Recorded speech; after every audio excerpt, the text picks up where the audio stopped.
マイクテスマイクテス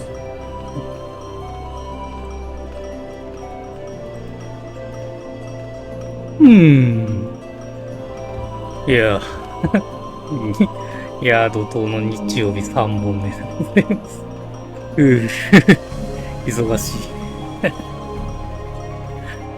とはいえ、昼寝もしてますけどね。さあ、ちょっとひよこさんを待ちましょう。選で、説明だ。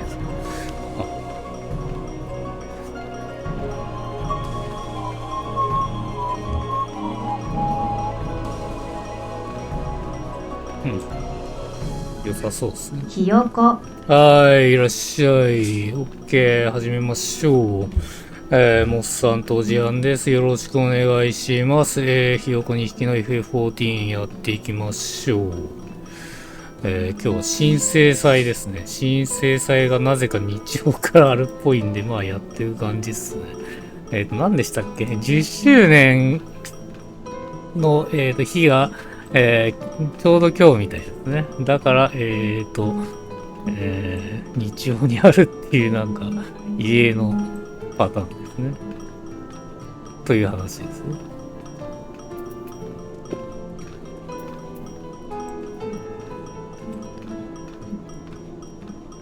で、どこでしたっけどこでしたウルダ派かなまあ、とりあえずパーティー誘ってしょうね。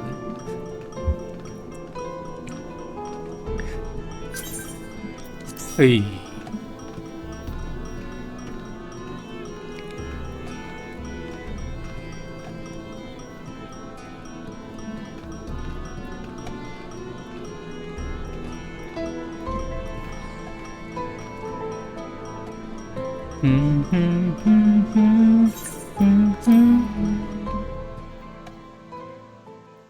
吉田大輝。吉田大輝。モーさんとカズヤンアイスナウライブストリーミングファイナルファンタジー14オンライン第149回新生祭モブコのひよこ2匹の FF14PC。50? レベル50ってなんだこれ。なんかあれですかね、前言った、なんか週末のとこ行ける、週末かなんか行けるんですね。復旧ですかね、レベル50。いや、そっか、それがそうなんだ。どっちから先、新生祭から先やればいいの順番的には。新生祭からやりますか、じゃ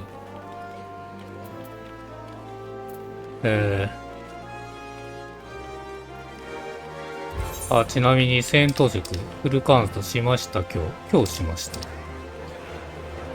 いや、すっげえ人いますね。旅のモーグリ。これ。トームストーンか。トームストーンだ。ちょっと待ってね。一応見ときましょうか。ですね。教本のやっぱ警備スルがないんで、まあ警備スルを狙ってる感じか。まあ、警備スルは買うでもいいですね。安かったら買って、別の、もう狙っていくのもありですね。はい、で、これっすね。はい。じゃあ、申請祭はこれなんで、これ受けてみましょう。とある指定と、申請祭。もしかしてカーズさん、お久しぶり。週刊例文記者のキピジャッキー、ゴールド操作の取材では、お世話になったわね。この時に会えるなんて幸運だわ。ちょっと困っていたところいきなりごめんなさい。少し話を聞いてもらえないかしら。実はちょっと前から弟から手紙が届いたので、申請祭の期間にウルダハで会おうって内容で。ところがあの子ったら約束の時間を過ぎても全然現れないの。心当たりを探しても見つからなくて、さすがに何かあったんじゃないかと胸騒ぎしてきたね。よければ捜索を手伝ってほしいんだけどお願いできるかしら。ありがとう、本当に助かるわ。弟の名前は、ナギア・ジャッキア。年は、16と少しで、髪色は私と似ていて、背も同じくらい。髪色はわかんないですね。金髪か。小さな頃から憧れた冒険者に最近になったばかりよ。そうだ、あなたも冒険者の同業者として何か知ってたりしない以前、申請祭であったんですかね、これ。多分。前の新世代の時に会って冒険者登録を見届けてくれたの。それはなんていうかすごい偶然。でもさすがに今どこにいるかまで知らないよね。街にいないから何かの用事で外に出てるのかな。だとしたらそうね。ナギがどっか行ってる前提で手書きして情報を集めましょう。私はクイックサンドに行ってくるから、あなたはこの辺りで冒険者と関わりの深そうな人の話を聞いてみてもらえる。何か分かったらクイックサンドの横で合流しましょう。それじゃあお願いね。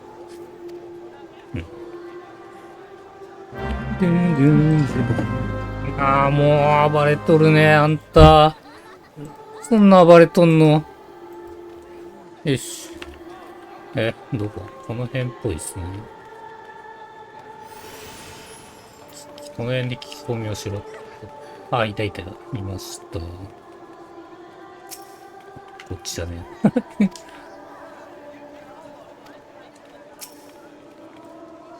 あんたは冒険者の方でしょうか。どうかなさいましたか。なるほど、冒険者のナギさんを探していらっしゃると。でしたらちょうど違法の詩人さんが出た吉田。その方の新世代に関わる重要なお仕事を頼んでいた。詳しいことが知りたいなら違法の詩人さんにお尋ねください。ただ、私はあの方の居場所までご存じませんが、お手伝いを探してみたらいいだけ。いつものとこでしょ思います。いつものとこじゃねえのかよ。このまっすぐ奥行ったとこ。ちょっと待って、これはアイテム屋じゃん。これはアイテム屋だ。ちょっとオーケストリオンあるよ、これ。ちょっと新しいよ、これ。これ買おうか。ステンダー新しいよ。この BGM とかですかね。もしかしたら。ポスターも一応買っとくか。あとはまあいつも通りですよね。あとはいつも通りですね。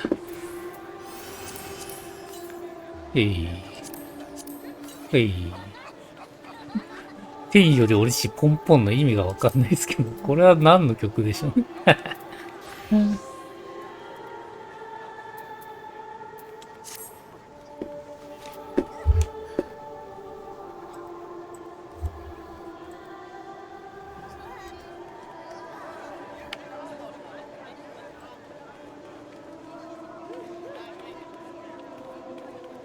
まあ適当に買ったら行きましょう。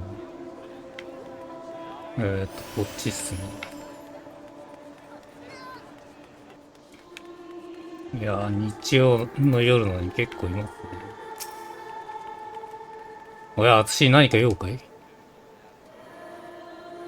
ナギって元気のいいミコっての子。今どこにいるか知らないけど少し前に会ったよ。確か何かの輸送を受け取ったとか言ってたっけ。なんか人付き合いが悪いってわけでもなさそうに、なぜか仕事になると仲間と組みたがらないんだ。近頃は街道に野蛮が増えてるらしい。ちょっと心配だよね。なんか、プレイヤーか？プレイヤーだ。プレイヤーだ。あと一人はどこだ？この辺になってますよね。いた、これだ。ブランス。あんたは以前、ボトルレーターの調査に協力してくださったお久しぶりですね。元気そうで何より。ミリは何やらお仕事の様子、情報誌、ハーバーヘラルドのベテラン記者こと、このブランに聞きたいことが何でもどうです。いつの頃か全然覚えてないですけど、ボトルレーターってなんで人探し。申し訳ないんですが、自分、その方はことは知らないですね。さっきまで新生祭りの、取材で違法の詩人さんと話してましたし、あの人新生祭でこうやら何やらやってるようですが、今回また変わって企画を立ててみたいです。確かレターツリーという。もし興味がおありでしたらあなたも詩人さんと話してみたらどうでしょう。多分まだザル回廊のゴールドコートにいると思いますよ。そっちなんだ。どうやらナギは新生祭関連の依頼を受け負ったようだ。ザル回廊のゴールドコートにいる依頼主、違法の詩人、詳しい話聞いた。ここにいねえんだ。てか、俺、ここにいると思ってたよ、吉田は。ザル回廊ってことは、こっちってことですかね。こっちってことですよね。すぐここだ。うん。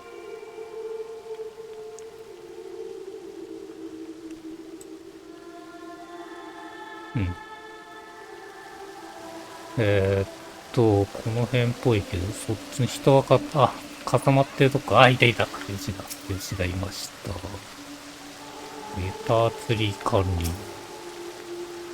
いや、君は久しぶりだね。まさかここで会えるとは思わなかった。今日はどうしたんだね。なるほど。お兄さんに頼まれてナイ君を探していたと。確かに彼は仕事を頼んだし、居心にも、心当たりはあるよ。順を追って説明させてもらおうか。新生祭とは、第7零祭の犠牲を営み、明日への思いを新たにする祝祭のこと。その一環で、今回はレターツリーというものを企画していてね。零祭後の今を生きる誰か別の誰かへの感謝や、そういった思いを匿名の手紙として広く募り、ここに飾って、新生祭の乗車に自由に読んでもらおうと思ってるんだ。そして、ナイ君にはレターツリー用の手紙を回収して輸送する。直後キャリッジの護衛を、頼んでいるところなんです。実は少し前、ナイ君からリンクパール通信で国有の森の、回収を終えて、キロに着くと報告があってね、ブラックブラッシュ、停留所を経由して戻るというのが話だった。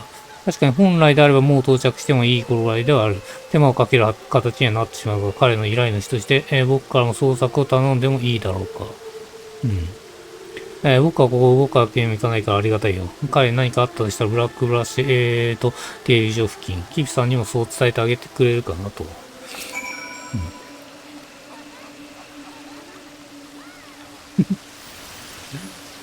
お前はだからなんか旗が立ってますね。これがレターツリーなんだ。はいはい。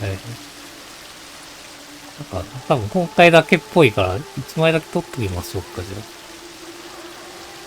今回だけっぽいですよね、これ。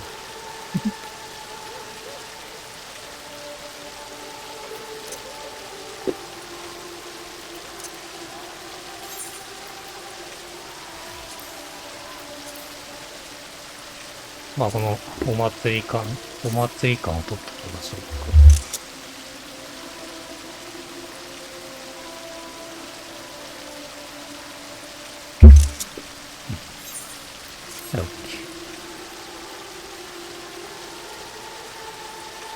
で、次にこのクイックパンドね。はい、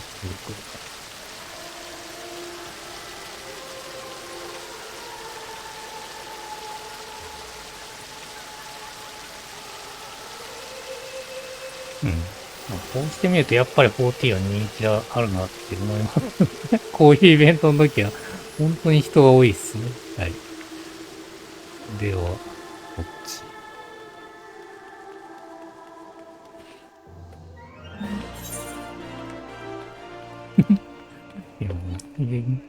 結構人多いっすね、今回。こんなに普段多かったっけっていうから結構いるな、今回。日曜ってのはやっぱでかいんですかね。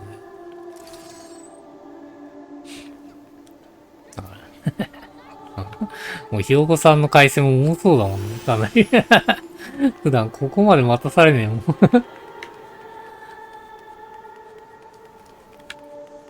ああ。キピジャッキーだ。おかえりなさい、ナギについて何か聞けたかしら。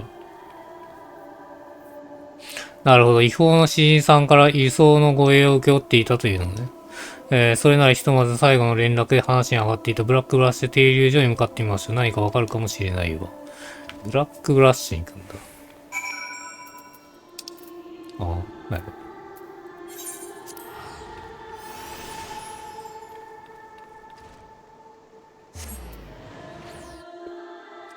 これが終わったらルイゾーさんのやつですね。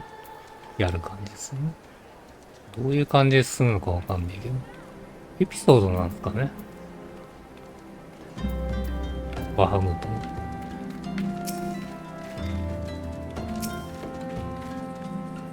来てくれたね。ちょうど今この人が、何か見たって。あんた冒険者かよかった。実はついさっきクラッチ、教官を、通りかかった時にキャリッジが、盗賊に襲われるのが見えたんだよ。奴らこの近くを縄張りにしているギブロン家の、連中に違いねえ。常に、集団で人を襲う悪党だもんだ。なのに護衛は若えの一人でな。今にもやられちまいそうなんだね。あんたはつけに行ってやってくれねえか。大変、それきっとナギだわ。すぐに現地へ行ってみましょう。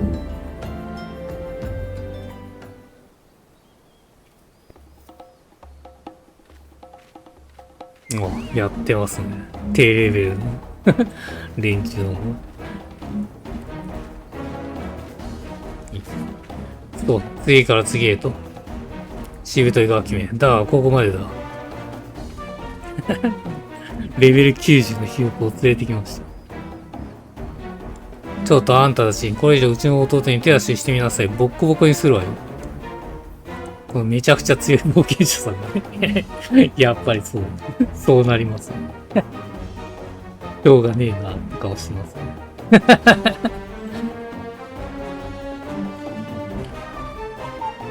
あの威圧感。ただものじゃねえ。楽器に手間取りすぎたな。引くぞ。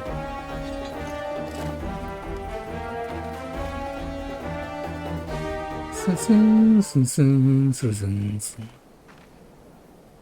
ナギ、あんた怪我は動ける？大丈夫？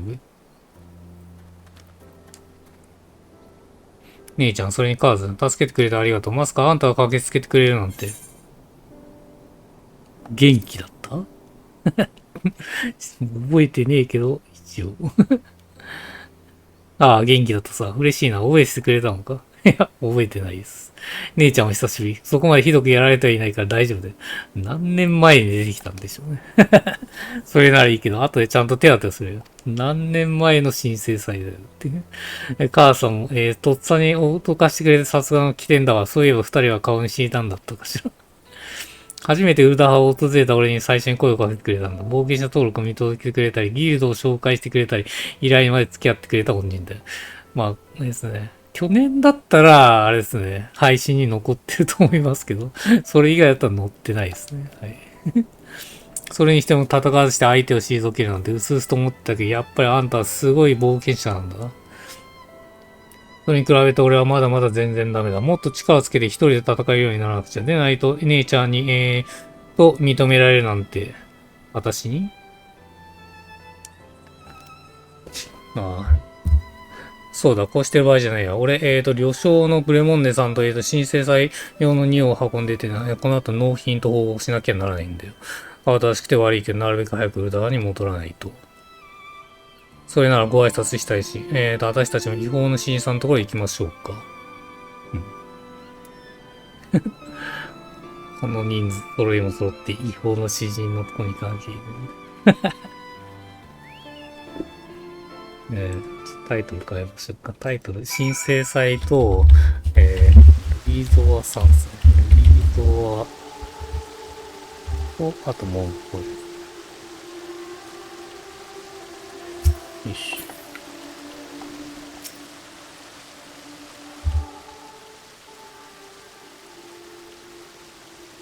いや、君たちお帰り。ナイ君も無事だったようで何よりだ。実行委員から手紙も無事届いたと聞いて、おかげでレーダー釣りの準備を進められるよ。本当によくやってくれた。遅くなってすいません、実は。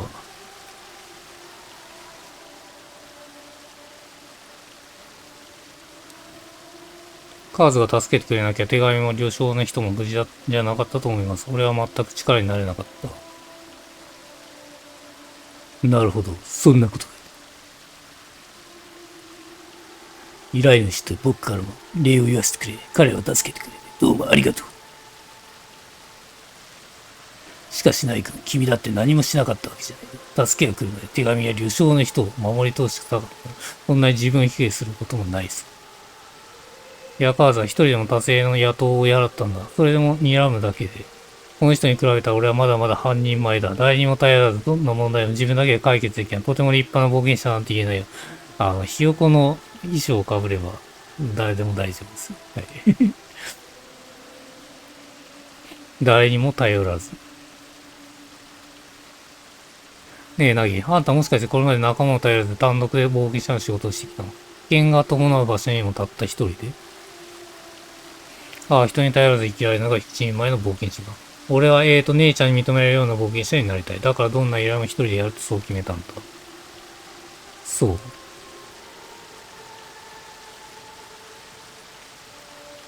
それならなぎ、姉ちゃんはあんたが冒険者を続けることを反対するわ。おばさんたちのいる村に帰って一度出直してきなさい。な、どうしてそうなんだよ。冒険者になったって伝えたとき姉ちゃん喜んでんじゃねえか。俺姉ちゃんに認めてもらえるように頑張ってきたのになんで今になってそんなこと。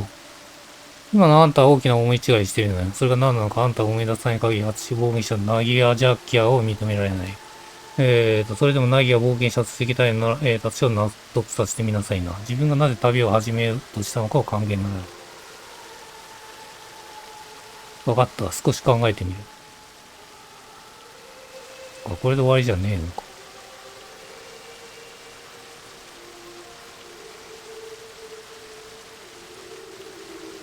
ああ、でもこれで終わりっすね。あ、次のクエがあんのかな。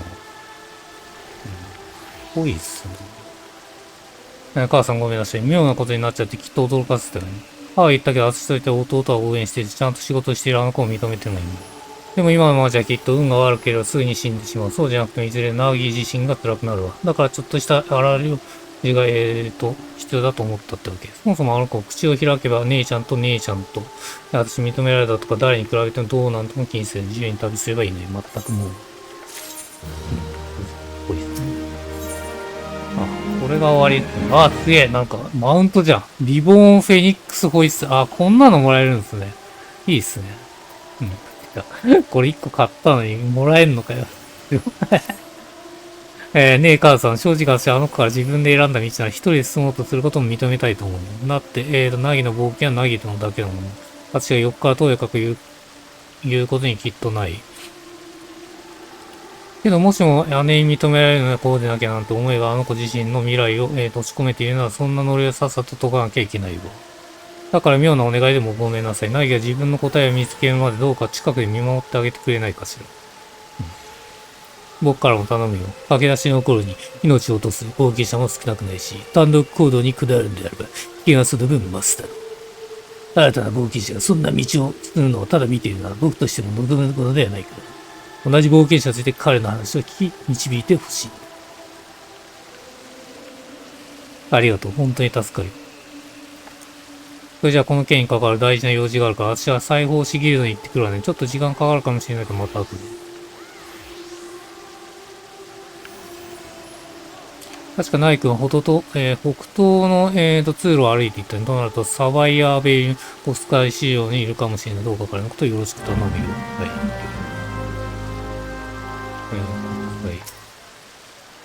国際運賃行きましょう。どこいいんだよ。いや、もう人が多くて全然わかんねえ。だ。急に湧いたよ。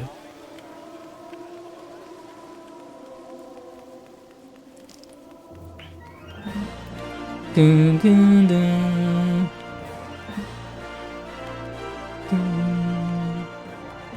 ドゥンドゥンドゥンドゥン。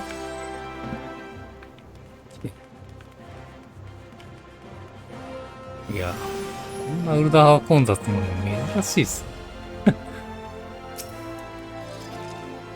あれ、カーズ、なんでこんな子に、どうかしたのかい？姉貴たちに頼まれて、そっか、なんだかごめん。本当は俺が、兄貴を納得させないといけないんですよ。けど相談相手がいるのは心強いよ。今ちょうど姉貴が言われたように、自分がなんだか冒険者になろうとしたのが関係ないって言ったんだ。うちは、俺が10歳になる頃はもう両親ともいなくてさ。で、働いた兄貴が、親代わりだったんだよ。姉貴は記者の仕事からいろんな場所へ取材することが多かった。俺はそんな姉貴から冒険者の話を聞いて、自由な彼らに憧れたんだよ。ただ、第7連載当時は多くの事件が起きてたから、姉貴はエールザに迫る危機の大きさを知って、俺を連れ、おばがいる周辺の村に避難した。今だからこそ明るい話題を提供しないとは口癖だったし、本当は姉貴グリラにも残りたかったと思うんだ。それでも避難を決めたのはガキだった俺のためだろう。だから俺、もう心配ないって姉貴に認められたいんだ。そのためには誰にも頼ることなく、どんな依頼も自分の力だけで成し遂げられないかと。それこそ一人一人前の冒険者だ。そう考えることの何が悪いのかな。こんな時はいっそ冒険者らしく情報収集といこうか。冒険者よく知る人。それも冒険者そのものじゃなく、君みたいに外から冒険者を見てきたような人にさ。ウルダ派で最も冒険者を見てきた人っていうと誰だろう？おう。モーディさんですかね。街の情報や、いや、モーディさんでしょ。あ、モーディさんだよな。俺も同じこと考えた。ギルドの顔役として誰よりも冒険者と接してきたあの人はもしかして何かヒントをくれるかも。で、そうとしたら前は急げで早速行ってみよう。なんだろう、なんかブレボンデさんのことを指した下のやつ。わかんねえ。クイックスタンドね。あ、まあいいか。歩いていきましょう。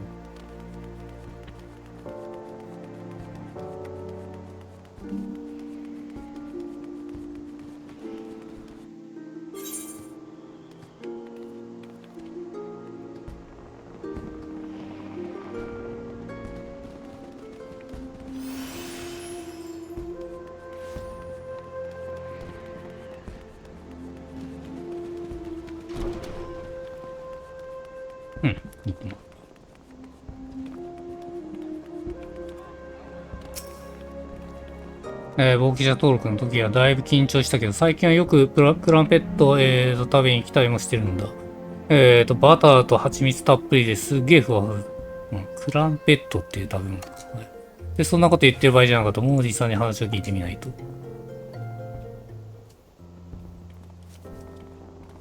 モーディさん。手振ってくれるかな。あらかず。そして、それにナギも。珍しい組み合わせね。今日はどうしたの？実はモーディさんに相談したいことがあってさ。人生相談ってほどじゃないんだけど。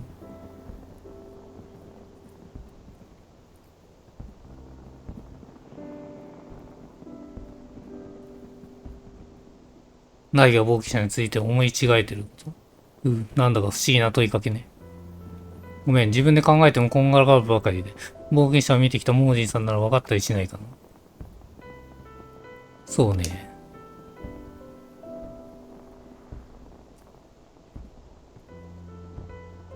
お姉さんがあなたに言いたいことという観点ならなんとなくわかる気がする。で、ねえ、ナギあなた。お姉さんに認められないなら冒険をやめてしまうの？誰かに評価されない限りあなたの旅に意味はないのかしら？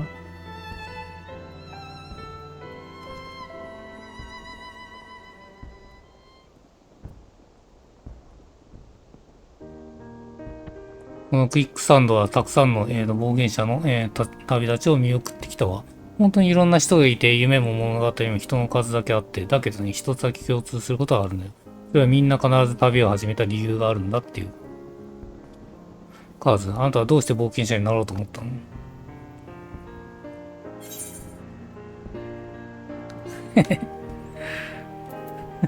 友達に誘われた。面白そうだったから。内緒言わねえのかよ。あら、そうでもあなたの顔を見る限りちゃんと理由あるみたい。その答え大切にしてね。ナギはどう？あなた自身が冒険者になろうと思った理由あるかしら？俺は兄貴から、冒険者の話を聞いて、ただ単純にどこへでも自由に行ける彼らに憧れたんだ。まあ、面白そうだったからですかね。始めた理由はね、14を。いろんな景色を見てそこで暮らす人たちを話して、自分も誰かの力になりながら、世界を歩けたらいいなって思ったね。まあ、確かに、11をやったからそのつながりで14をやってるだけですけど。ならそれだけいいんじゃない？お姉さんに認められなくても、あなた自身の旅の理由があるんだから。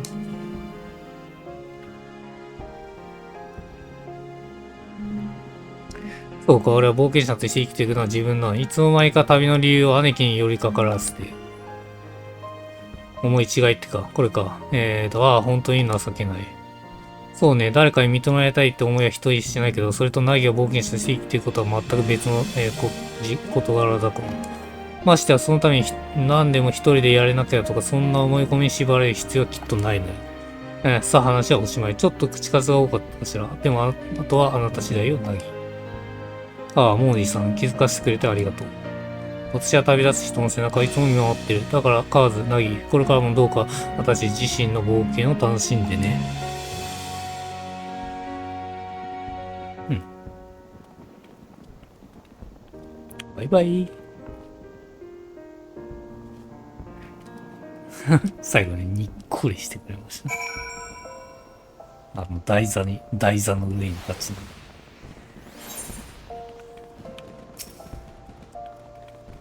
カーズ付き合ってくれてありがとう。おかげで姉貴に何を伝えればいいか分かった気がする。でさ、手間をかけて悪いけど、もうちょっとだけ耐えらせてもらってもいいかしら。どうせ最後は吉田で締めるんだと思うんですけど、ね、実はレターツリーの仕事でリムサロミーさんに行った時、秘境探索の護衛を募ってるという冒険探検家がいてさ、その人からの手紙を預かったんだよ。今頃ゴールドコートに飾られてるはず。それは姉貴に答えに添えたいから一緒に探してほしいんだ。とりあえず、イホンシーさんのところへ行ってみよう。はい。じゃあ、吉田のとこ行きましょう。こっちか。こっちか。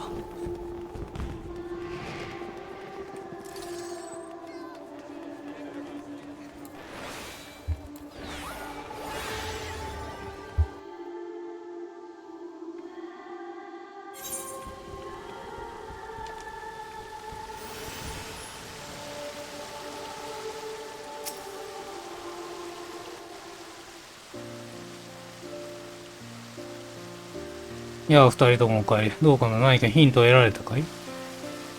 モーディさんに聞いて、俺が何を思い違えてたと気づけました。それで、姉貴に伝えるときに。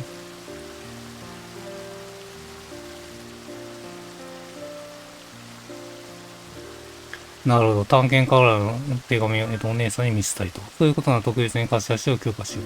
何か目的はある、はい、あるかな？目印はあるか。確か青いチョコがでっかく書かれている。了解、手分けして探す方が早そうだね。僕も手伝うから見つけたら何かに渡そうか。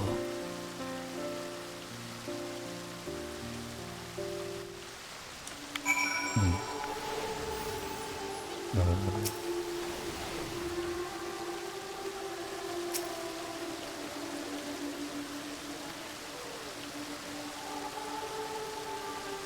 ど。おう。これですかね。これっぽいですね。あ、そっちにもあるんだ。そっちにもあるんだ。見てなかった。そこにもありますね。盾が描かれた手紙。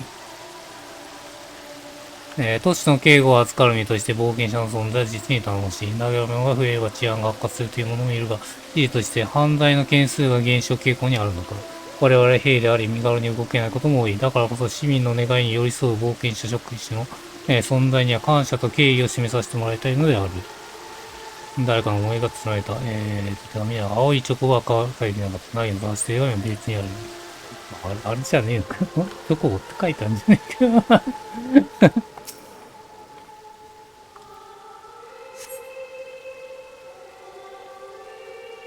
冒険者、あなたの旅は順調ですか？私たちもまだ旅の途中、さえずる鳥とともに朝日を望み、草はとともに夜月を、眺め、日々この世界を歩いています。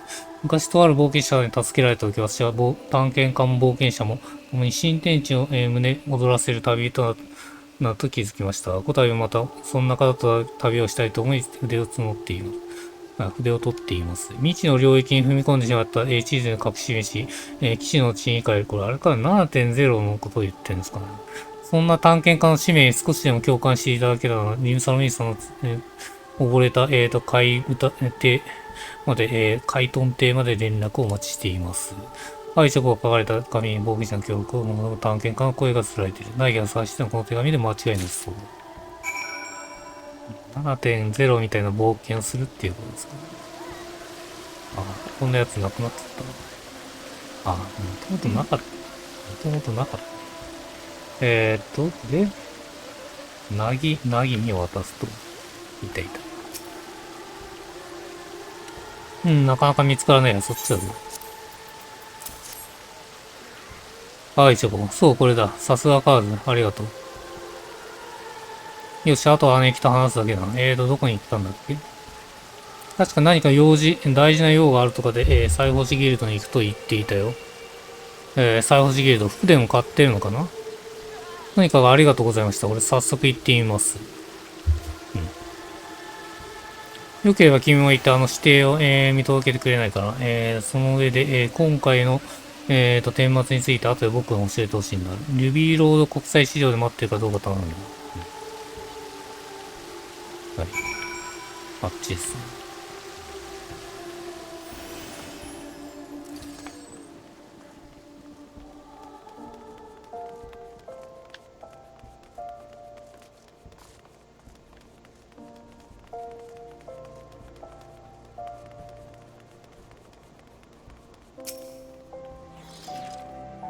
カーズも来てくれたのか。なんだか変に緊張してきたからいてくれると心強いよ。緊張すんね。リーさんじゃねえ。二人ともわざわざ来てくれたので、待たしちゃったみたいでごめんなさい。で、何か答え見つかった？ああ、まずはこれ、見てほしいんだ。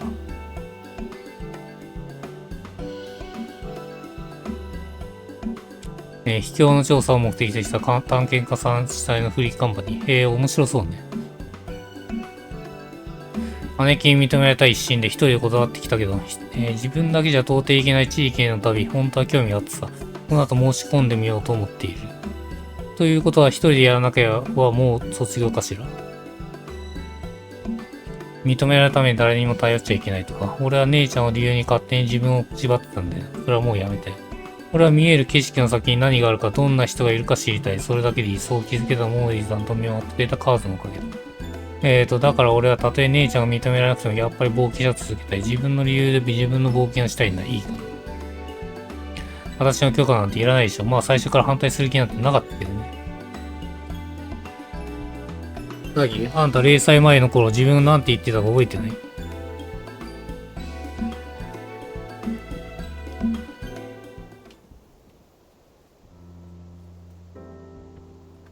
姉ちゃん、今日の取材はどんな冒険者と話したの？どんな人だった？どんな旅してきたの？聞かせて。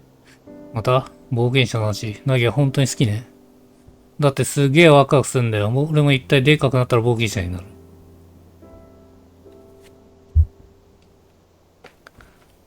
はいはい、耳たこだよ。でも冒険者といっても様々。ナギはどんな人になりたいの？やっぱり冒険、物語の英雄みたいに大事件を解決する人かしら。違うよ姉ちゃん。俺は誰よりも自由な冒険者になりたいんだ。たくさん旅して、たくさん人と話してこの世界を知って。そしたらさ、今度は俺が姉ちゃんの冒険の話を聞かせてあげる。うん。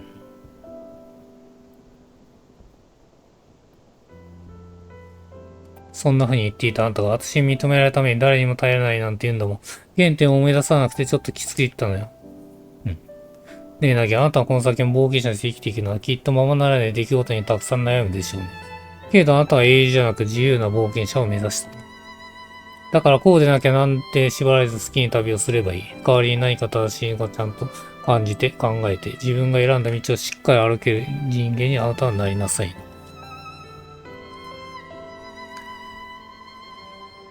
自分に何ができるかを最初に考えるあんたならきっと大丈夫。その上で覚えておいて。どんな英雄だって誰かの力に借りちゃダメなんてことはない。自由で自立してるからそう、いろんな人に頼られて、それも、また、冒険者のあり方なんじゃないかしら。母さんもそう思うね。確かに、そうか。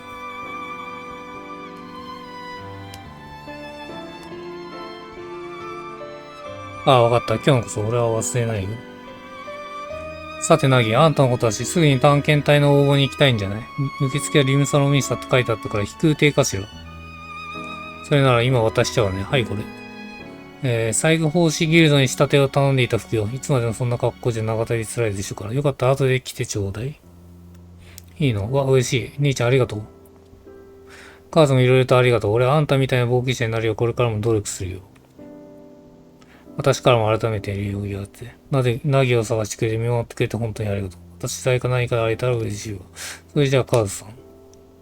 またどこかで。兄弟の件はこれで終わりか。で、吉田っすかね。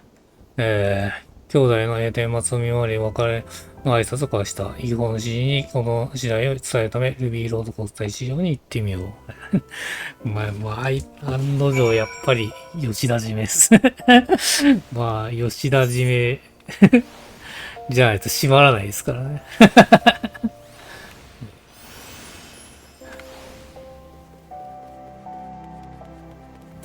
遠くねえからまっすぐ行きましょうか。そこ出たとこしょ。いつも。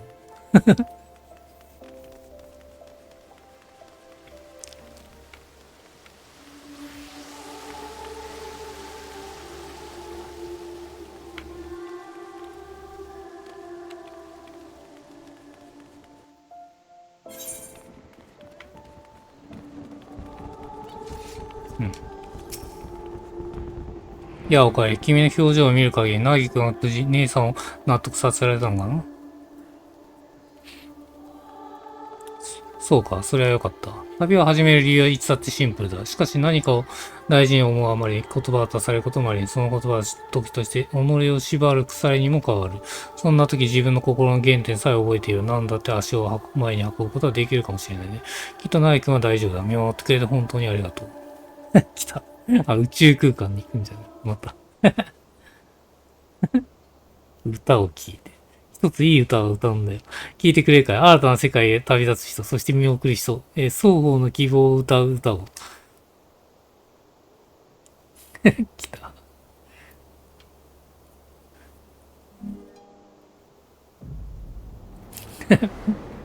でしょうね。でしょう。宇宙空間です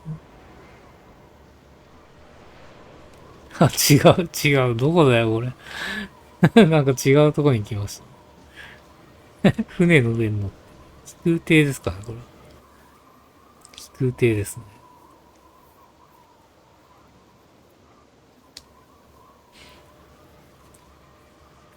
ようこそ光の戦士。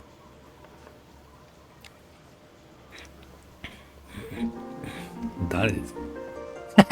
吉田じゃねえか。ここは、用とは異なる世界。目にしているものは全て君の夢は幻かもしれないし、そうじゃないかもしれない。いや、また会えたね。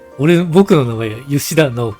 今日は改めて、君にお礼が言いたくて、次元の狭間で会合を演出させてもらったんだ。いやいや、常にいるじゃねえかよ、お前は。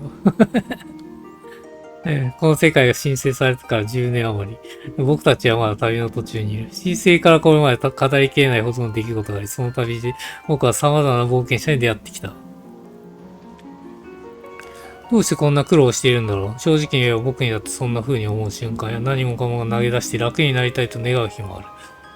だが僕は常に徹夜で仕事をしてるんだ。でもそれでも僕がここまで歩んでこれたのは最高の仲間たちの存在があったこと。そして君たち冒険者がいてくれたからだ。これまで何千何万もの冒険談を聞かせてもらった。それを語る君たちはいつも笑顔で時には苦い顔で。でもまあとにかく楽しんでいるよと。だから僕の原動力の全ては君たちから分けてもらったものなんだ。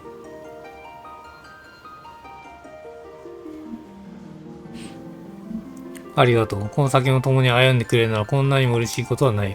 終わりのない冒険と君たちの物語はまだまだ続いていく。この旅路に僕たちも、寄り添っていくことを誓うよ。さて、忙しい君はあまり引き止めるものじゃないな。この幻想もそろそろしまいとしよう。ひとときの夢から覚める頃からい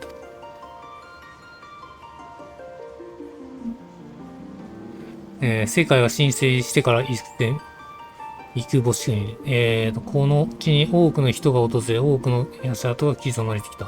このどれ一つとっても無駄なものはない一つない。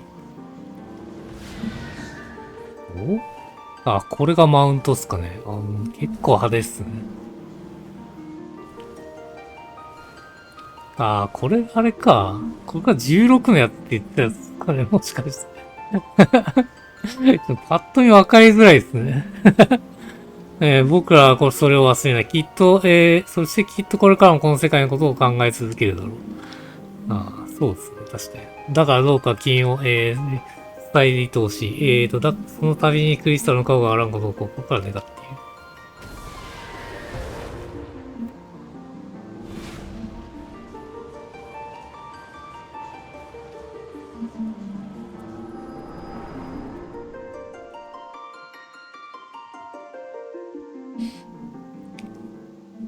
まさかの16のフェニックスがマウントとはね。今頃ナイ君は飛空艇に乗った頃だろうか。より広い世界へ旅立つ冒険者。それを見送る姉。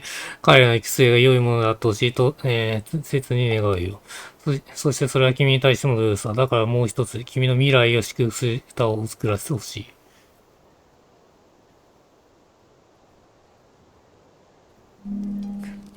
全然16と繋がってなかったっす。最短の輝きに、手を押され、旅人は歩み続ける。希望の都に胸を躍らせ、水車の調べを耳すませ、西風に乗せて、足を前に、そして世界へと。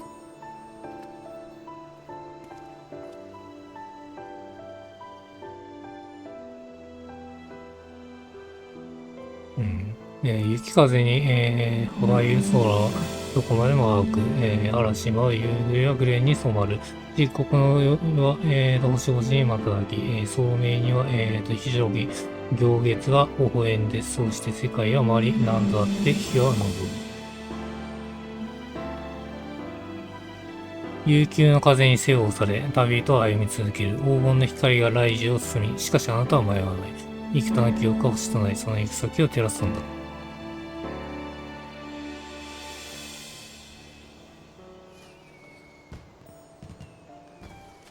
んで、花火か。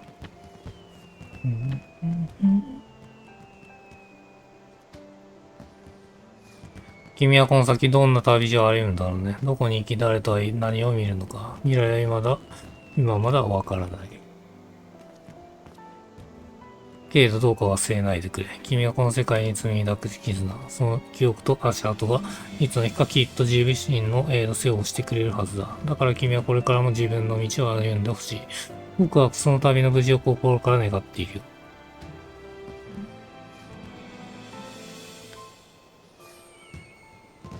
これあれですね、サブキャラでやるときは結構、すんなりいけそうっすね。だるい選択肢みたいなのがないんで。フェイトとかもないですからね。すんなりいけそうっすね。人生10周年、ありがとう。そして探求の旅は続いていく。ルイドアさんのもあるんで。いや、長いっすね。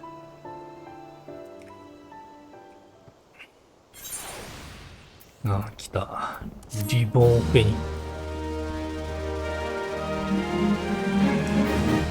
ゴールドコートのレターツリーが解禁されました。レターツリーの管理人に話しかけるツリーに寄せられた手紙を読むことです。こんなもんできるんだ。加えて、ナル回路を提供、ミニゲームもあんだ。クフォクアドベンチャーが解禁されました。これがもう、あれか、オーケストリオンの1個あったやつか。ルビーロード国際市場の脳内話しかけるとプレイ可能です。また、ミニゲームは各国の宿屋の客室にあるトイボックスからも遊ぶことができます。1回ぐらいはやりましょうか。1回ぐらいで。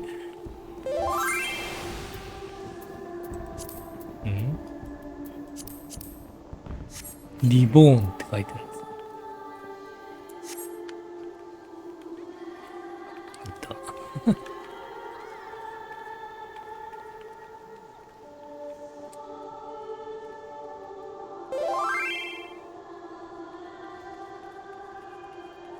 そうなんだ。そうなんだ。そのまんまいけるんだ。まず乗るか。でもここ近いから、ここ先に見ちゃおうか。フェニックスのドミナントです。はい。なるほどね。ドミナントになりきるってことですね。はい。ジョシュアですよね。ジョシュアがマウント乗るとかですよね。フェニックスになるのと一緒ってことですね。はいはい。うわー、すげえある。これ多いっすね。もうざっとにしましょうか。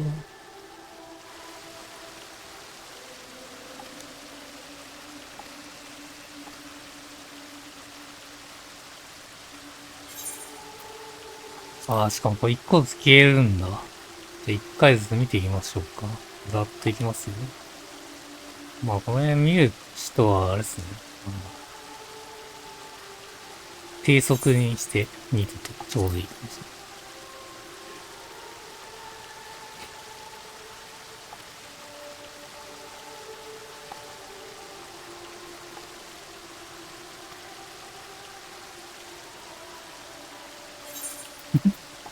めちゃくちゃ多いですね。舞台があったらあれですかね。グレンのやつですかね、これ。あ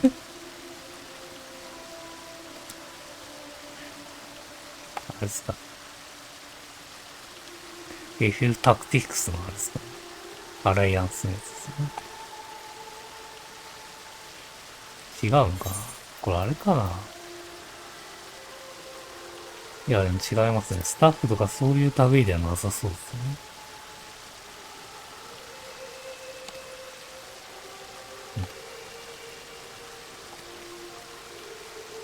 普通に知らない人なのか。建築士とか知らないですよね。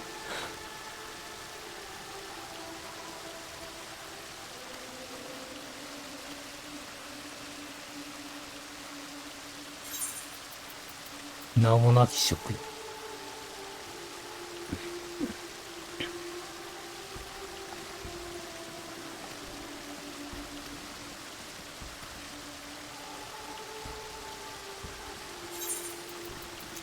とある言語学習。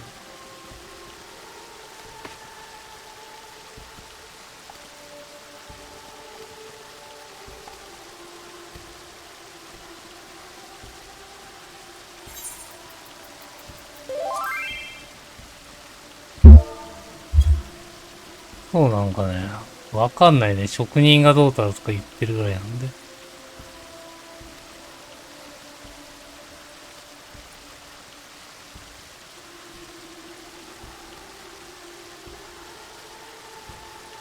まあ、そうですね。スタッフの人が、こうなんか、とあるにしてるだけかもしれないですね。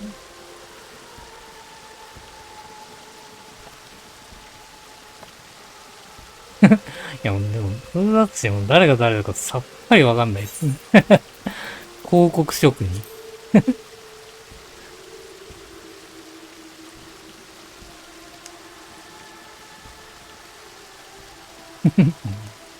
全然わからないですね。これ全部見たらなんかあるんですかね。これ一個ずつ消えてるけど。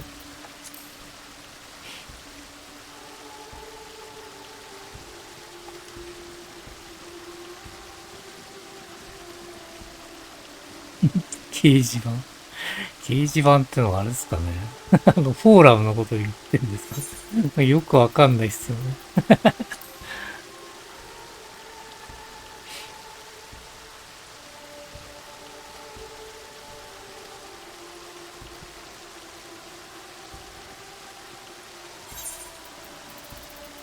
発撃可視、立案し。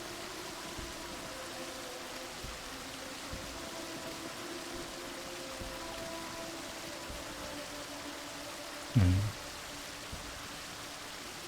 この辺は上の人に見えますね。舞台作曲家ってのがあれかな。保険ですか。舞台に作曲に携わるもの。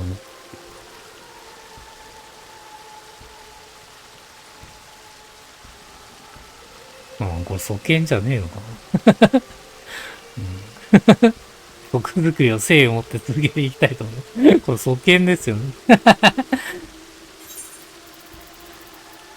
舞台音響家。SE チームってことですかね。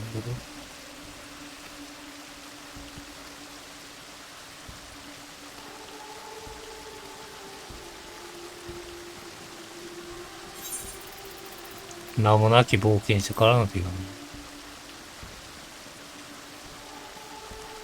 しがない冒険者です。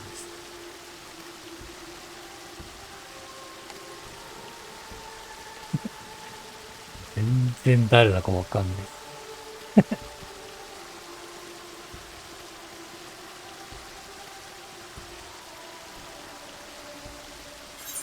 これで終わりました。もうキャンセルしかないんだ。全部見ても結局は意味はないです。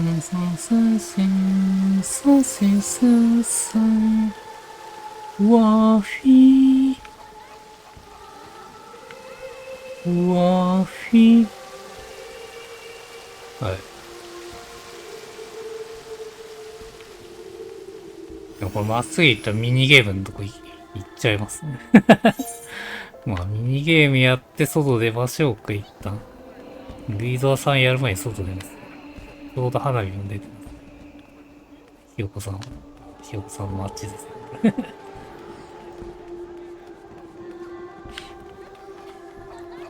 来た来た来た。ちょうど花火が見える位置です。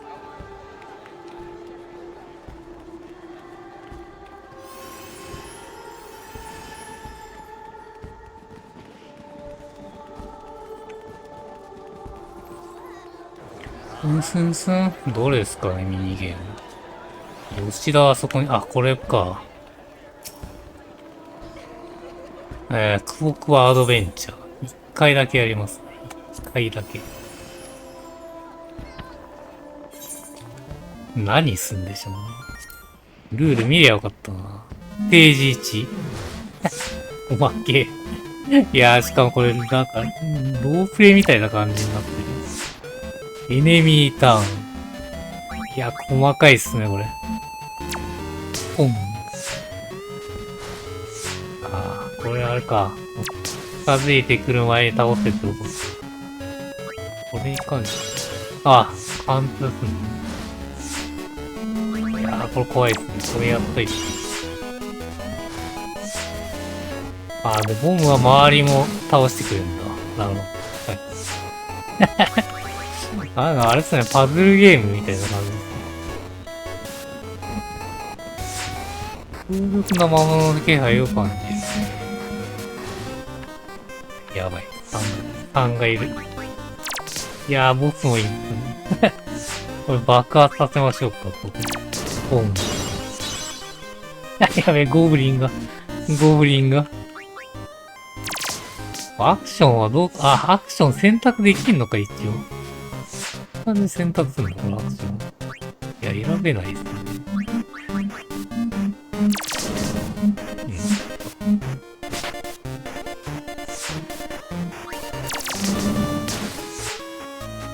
ね。ああ、いいっすね、これ。いいっすね。このレトロ感のある BGM 作ったと思うんですね。いやー、これ持たねえよ。15とか無理だよ、これ。いや、無理やん、こんなの。いやダメージ食らわなっか。いや、この倒した方がいいっすね、この。ティフォン先生といますね、タコが。オルちゃんもいます。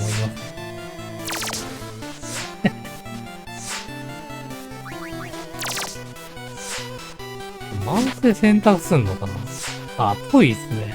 ぽいわ。はい。いろいろありますね。10のダメージ、20のダメージ。蘇生もあるのか。はい。で、死ぬ前に、これでこう。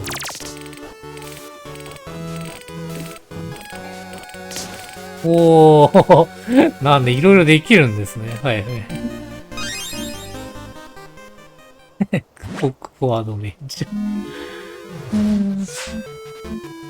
いや、いろいろできるんだよ。もうこういう感じです。はい。マウス使って選ぶ感じ。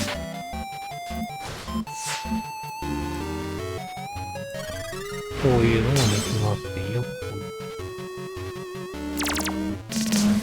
いいね。攻撃当たらないように調整をしろってことか。なるほどね。この位置だったら当たんないですね。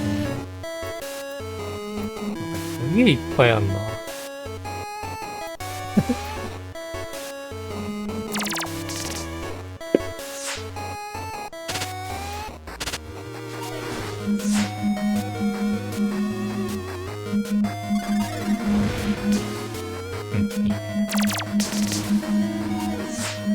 アクションを使ってその後に攻撃が普通にできる。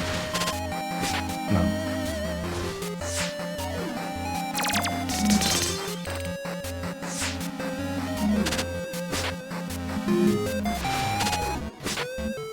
ほど。痛い。体力ねえじゃん、よく見たら。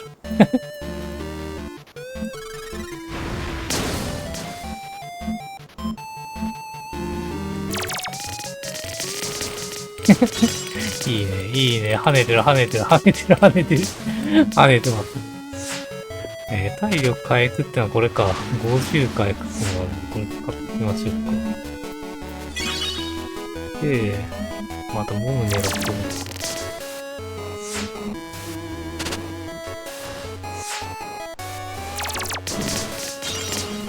いいね。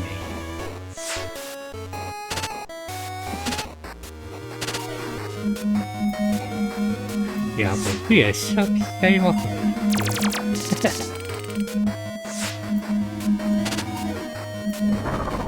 おっと、なんか使ってきた。いや、多すぎだろ。なんかワンサが出てきたわ。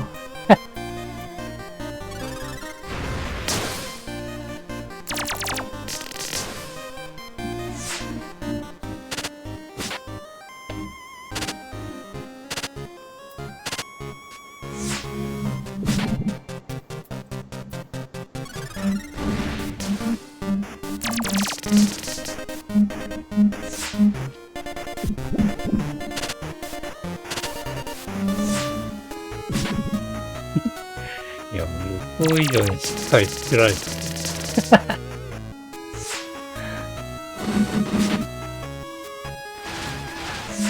あれ倒したら終わりっすかね。はい。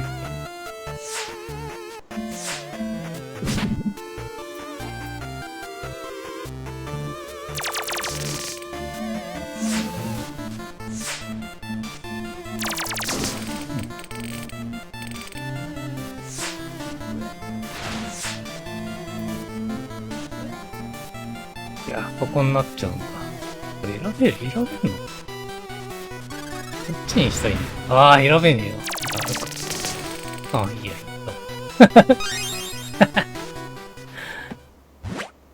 や。ステージ3まで来ちゃったんですけ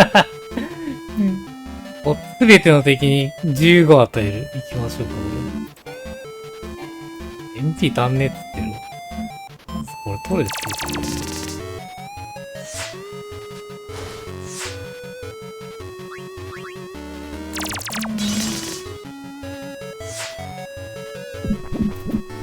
80。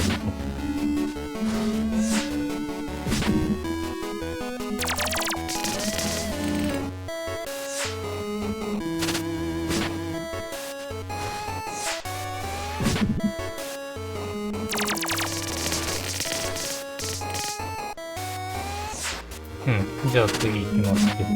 あー、死んじゃった。見てなかった、ヒットポイント。残念。はい、終了。楽しかったです。ヒットポイント見てなかった。あそこに吉田がいる。吉田。はい、オッケー。じゃあ外出よっか。取る吉田。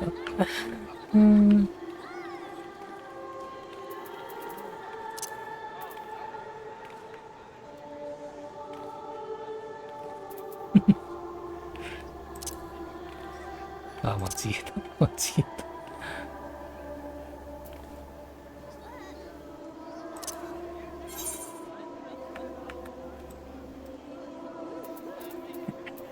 すげえドヤ顔っすね。すげえドヤ顔。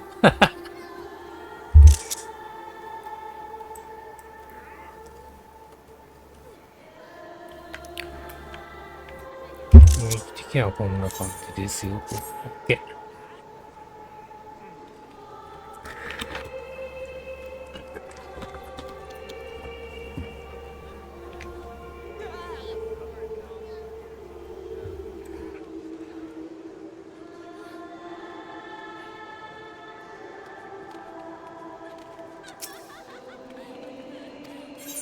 ちょっと待ってね。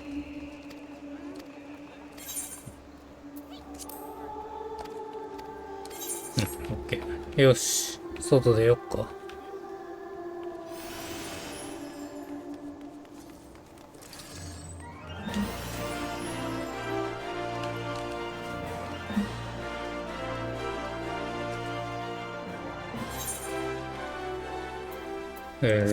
マウントリスト、どこでしょう。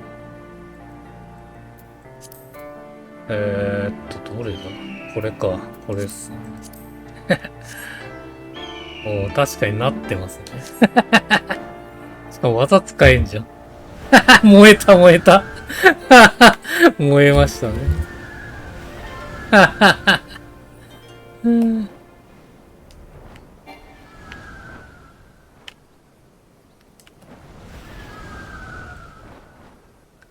じゃあ、ウルダハをバックにしましょうか。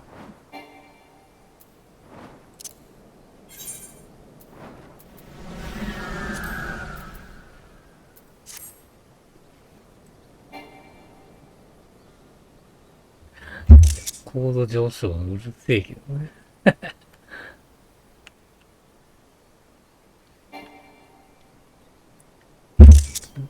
夜だったらもっといいかもしれないですね。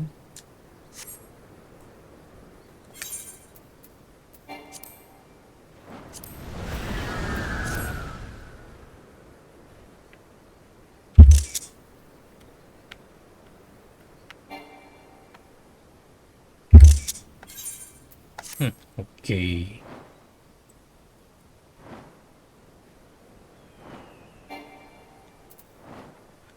で、ルイザーさんのやつ。ルイザーさんのやつ、どれぐらい長いのかわかんないけど。もしかしたらそれで終わっちゃうかもしれない。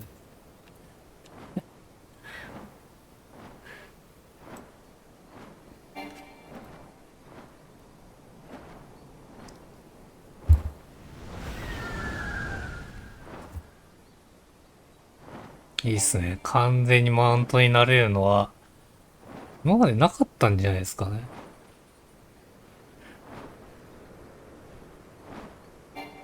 だっけね。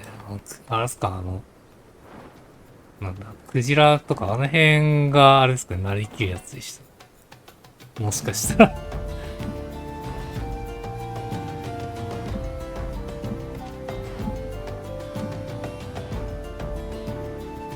ん。確かそれぐらいしか思いつかない。あ、ゴールドソーサーの景品でしたっけ？ゴールドソーサーの景品でなんかクジラみたいなのあります。200万だか400万だかする。絶対無理です。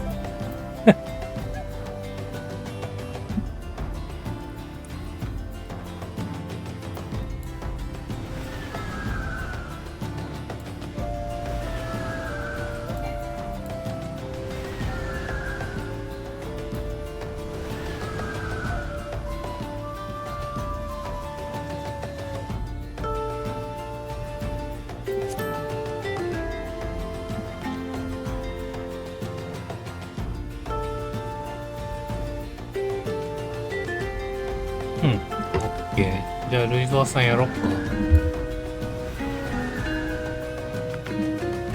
これはまた別途一戦を取れますか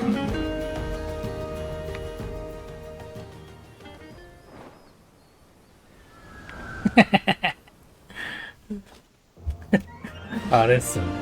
モブコレとか、ゴージとかもこれみんな乗ってそうっす。ゴージやったらみんなこれ乗りそうっす。でかくすぎて邪魔になりそうですけど。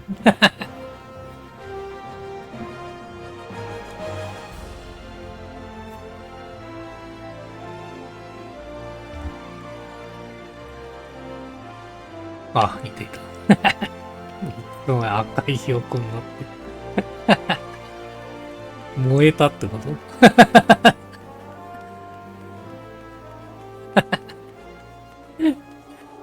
フェニックスで燃えて赤くなった。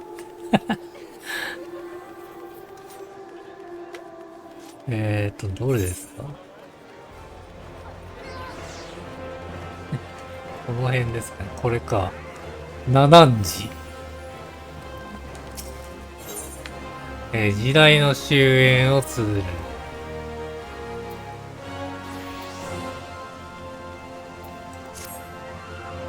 ね、この顔つき、雰囲気、そこは赤とない頼もしさを感じる。唐突に失礼。君は冒険者のようだけど、ルイゾア・ルベユールという人物についてもちろん名前くらいは聞いたことあるよ。もちろん聞いたこと。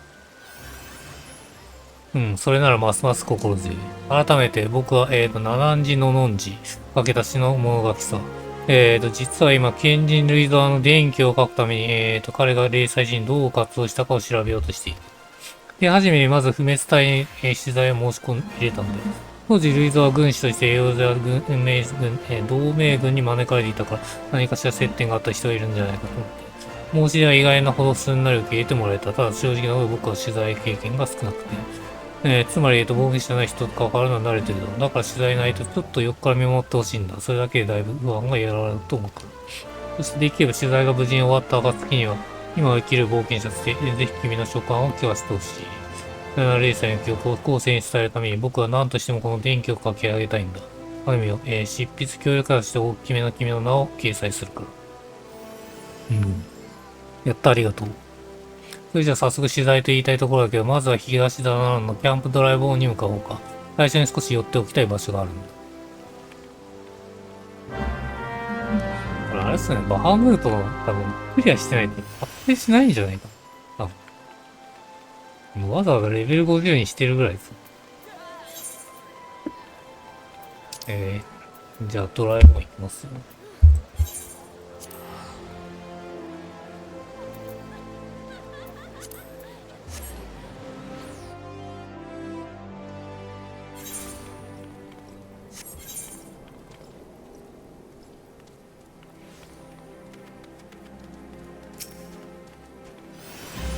いや、来たね。それじゃあここに足を運んだ目的なんだけど。しまった。僕としたことは君の名前聞いてなかったよ。本に掲載するために教えてもらってもいいかな。カズヤ、もしかして英雄と呼ばれてるいえ、通りで頼もしそうな雰囲気を感じたわせよ。まさかそんな人に取材の動向を求めてなんて。想定会だけどとても心強いよ。で、取材のことなんだけど、この後当時を知る不滅隊の将校さんと落ち合う予定なんだ。ただ彼の任務が終わるまで少々時間があるから、近くの墓地に寄っておきたくて少し付き合ってくれないかな。電気執筆にかける僕の思いを君に知っておいてほしいから。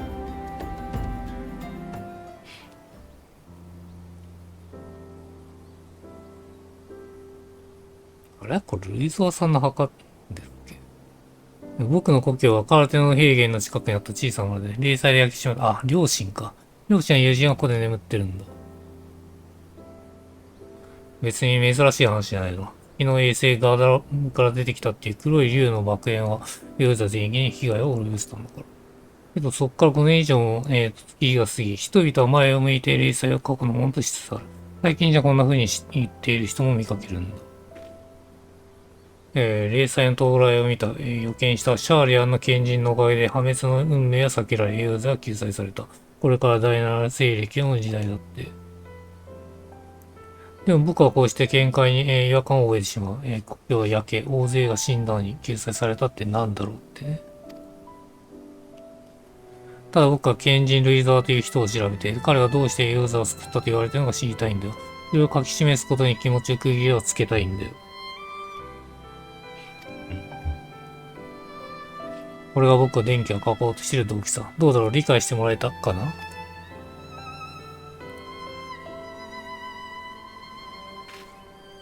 よかった。そうだ、ついでだから取材、に備えて、賢人類や第7レーサーについて軽くおさらいしよう。うん。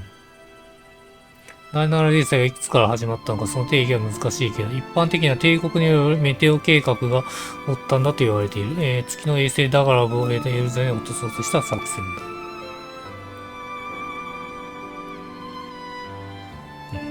第6西暦1562年のこと、ルイザは迫る、ガレマール帝国の脅威に対抗すべく、エルザの救済を掲げた秘密結社、救世使命を創設した。そして構成員になるシャーレアンの賢人たちを通じ、諸国一丸となる議事代に臨むように働きかけたらし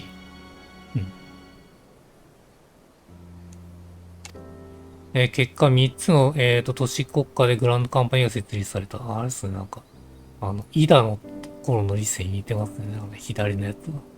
不滅隊、総者と、国家団。今これらを存在しているのは彼らの熱意と行動の成果ってわけ。そしていよいよ情勢がきな臭くなってきた1572年、ルイザは密かにグリダに渡っている。以後彼は積極的に各国と話をしたそうだ。僕らこれから話を聞くのはその頃の出来事についてだよ。取材対象は当時、不滅隊で冒険した部隊の窓口を担当していて、任務でルイザーの手を借りたことがあるくらい。待ち合わせ場所はここから北東のハイブリッジ。いい時間になってそろそろ向かおうか。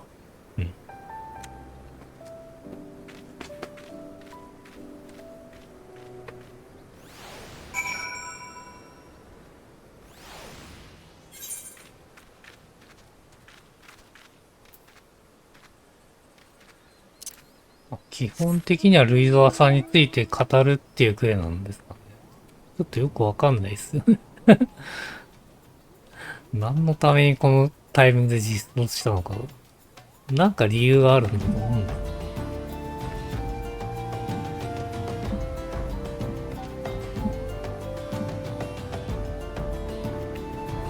何日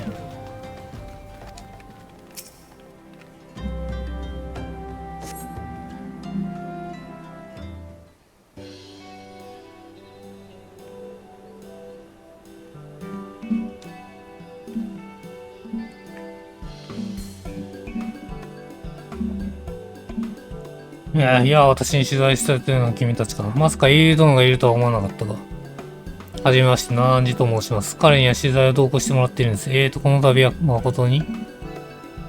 いやいや、堅苦しい挨拶は抜きで良いと思う。恩人たるルイザー様について正しく綴ってくれるなら、それは我々としてもありがたいことだ。改めて、ホリン・オーブレイだ。どうぞよろしく。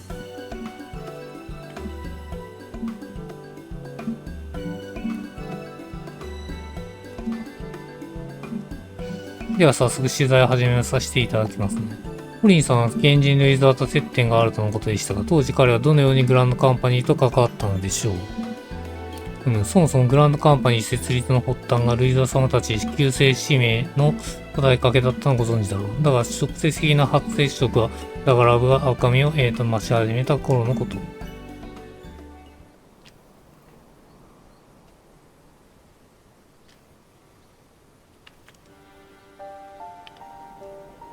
我々はグリナニアを訪れたエリゼン族の初老の男性が万神討伐の秘策ありと主張しているとの情報を得てな。利を得るべくフメス大所属の暴言者に接触させたのだ。後で聞いた話によれば小説を国家団の同様に暴言者を派遣していたらしい。あの頃はどこも他国に先んじる言葉を考えていたの。もっとも当時は各国のルーザー様のことを怪しげな預言師を研究する者たちの長程度に見ていたがね。しかしその評価は暴言者からの報告で一変することになる。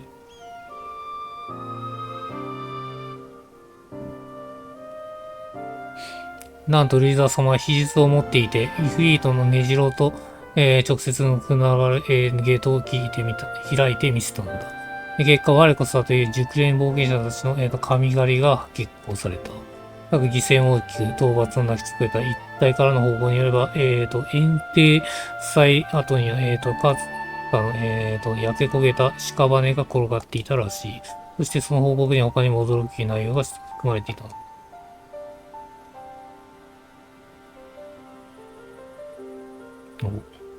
帝国軍第7、軍団長ネイル・バン・ダーナ。これあれですかね。これは旧 FF14 に出てきたやつですかね。後にエウルダの、本敵となる奴が現れ、冒険者に告げたのだ。浄化の赤き星が間もなくこの地を焼き尽くす。ここに至ってようやく我々はダガラブの異変が帝国の仕業と気づいたというわけだ。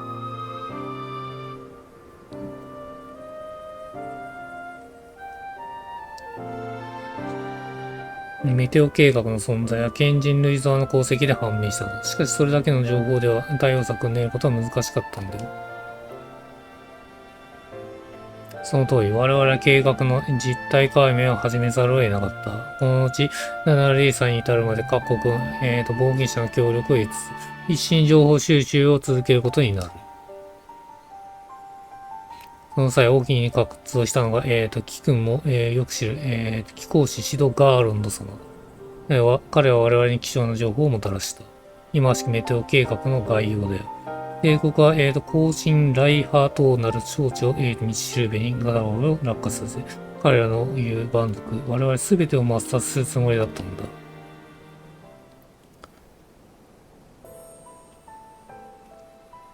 さて、長々と話しまったな。しかし、このようなことを語るのは自分より適した者がいる。君たちさえ良ければ話を聞かせてくれるような打診しておくがどうだろう。この後もまだ取材を続けるかな。ぜひご紹介いただけると嬉しいです。承知した。そうじゃ殿、相当司令部に話を通すならそうだな。君たちにはグリダーニアアップカル滝に向かってほしい。ここで合流できるよう先方に伝えておこう。何から何までありがとうございます。それにしてもなぜそこまで手厚い、協力してくださるんですね。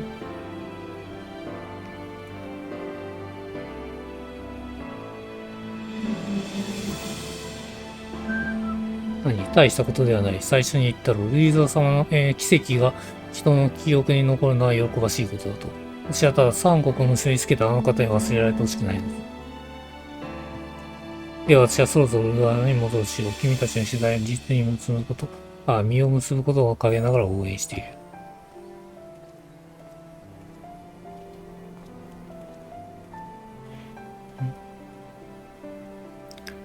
ルイザー様をよく知る。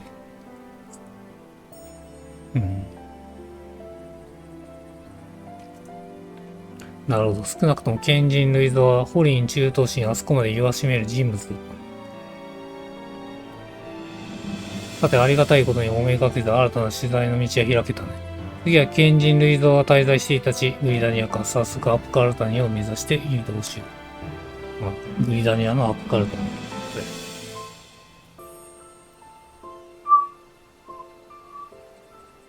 韓国回るっていう流れですかね、これ。はい。じゃあ、グリダニアなんでよろしく。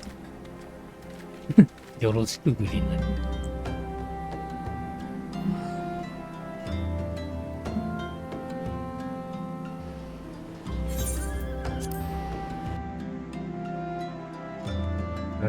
アップカルなんで、音楽堂でいいっすね。音楽堂から行きましょう。あれか、槍の方がいいか。槍の方がいいっすね。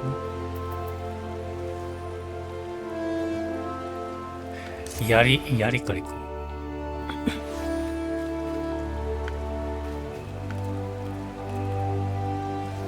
あんま距離変わんないですけど。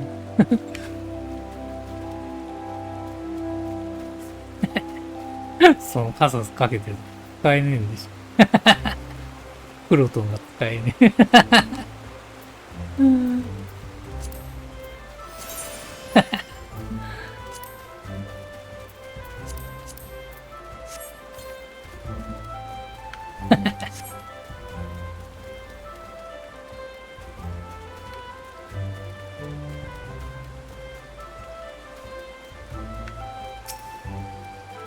みんなカササしてる。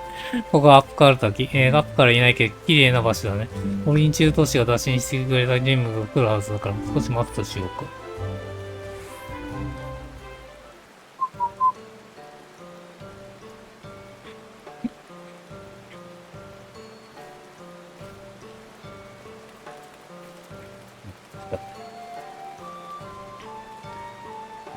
リーザー様についてお聞きになりたいというのはあなたですね。なんと、ヤーン大河氏も一緒とは。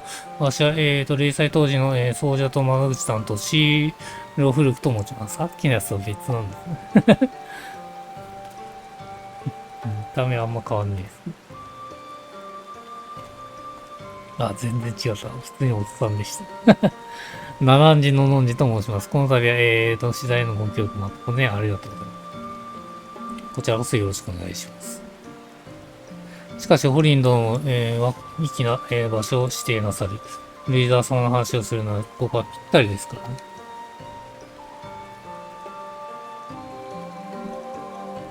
0歳前、かの刑事にはよくここで、試作に来ておられたんですね。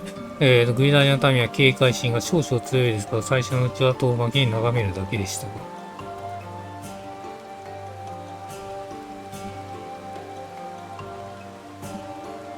皆いつの間にか自ら彼を言葉を交わすようになっていました。リーザー様は人々の声に静かに耳を傾け、些細な相談に乗り、病や怪我を癒し、何かの民の力になってと信頼を築いていた。助けられる人が目の前にいるのに我が身を案じて助けんというのは大だというもの。そのように語り実践されるリーザー様の姿を見て、賢者というのはこういうものと思ったのを覚えています。さて、メテオ計画の名を各国に知らせ始めた頃、奥への森のハムレット、クオーリーミルがバンシンガルダに襲撃され、兵や民に怯えやしい犠牲が出る事件が起きたのです。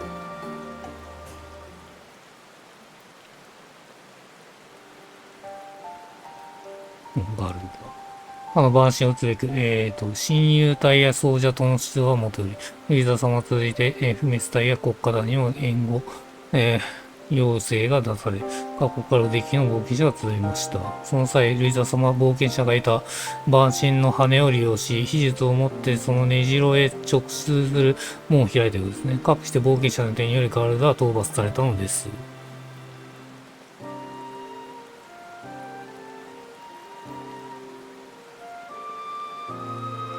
しかし、後に万神討伐に放出されたエーテルが大地に還元されず、だから分奪われていたことが判明。さらに帝国の新拠点がモーターに建設され、建造されるに至り、事態を重く見たカネ様は一つの策を、提案なされます。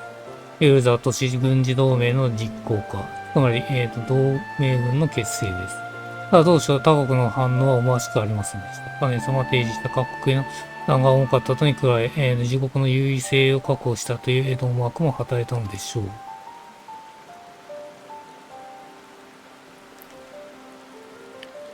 こんな折、だから某落下を司る更新電波塔がなんと帝国の新拠点に設置されているという情報がもたらされます。これを受けて各国の司令部は沸き立ちました。何せだから某を制御する更新電波塔を壊してしまえばメテオ計画を阻止できるんですからね。法廷に、回っていた我々がついに逆転の攻勢をかけられる。そんな希望が決め手となり、同盟軍が結成されに至ったんです。これは、旧姓使命の念願でもありました。うん。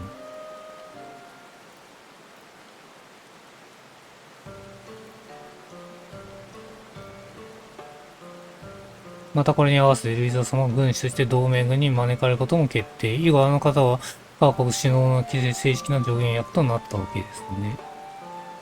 最初のうち愛しまれていた賢人ルイザは万神問題の対話だからの絡みの調査で信頼を得ていった。そして彼を求めて国を超えた協力体制が築かれたと。そうですね。旧姓使命の活動があったからこそ我々はまとまり書いたまま、滅ぶ事態を回避できた。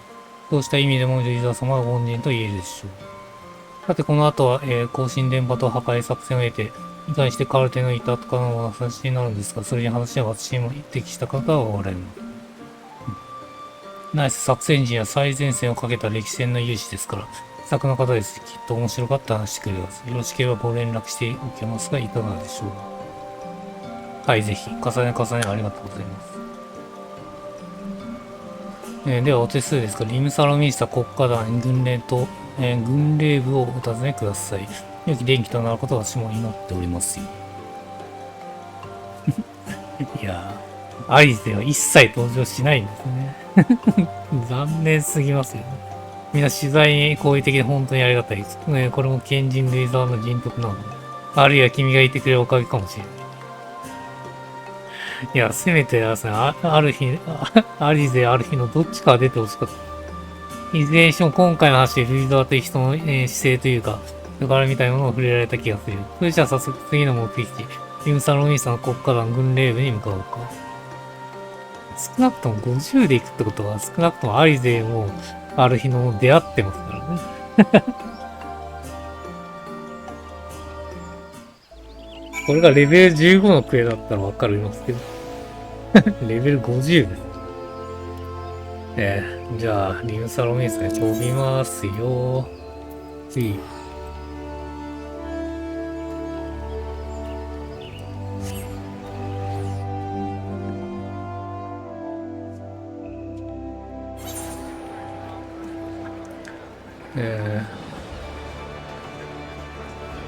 で、冒険者のとこに飛んで、こっちは雨降ってないですね。こっちは雨降ってないです。冒険者ギルド前。あ、いたね。すぐ近くにいた。こ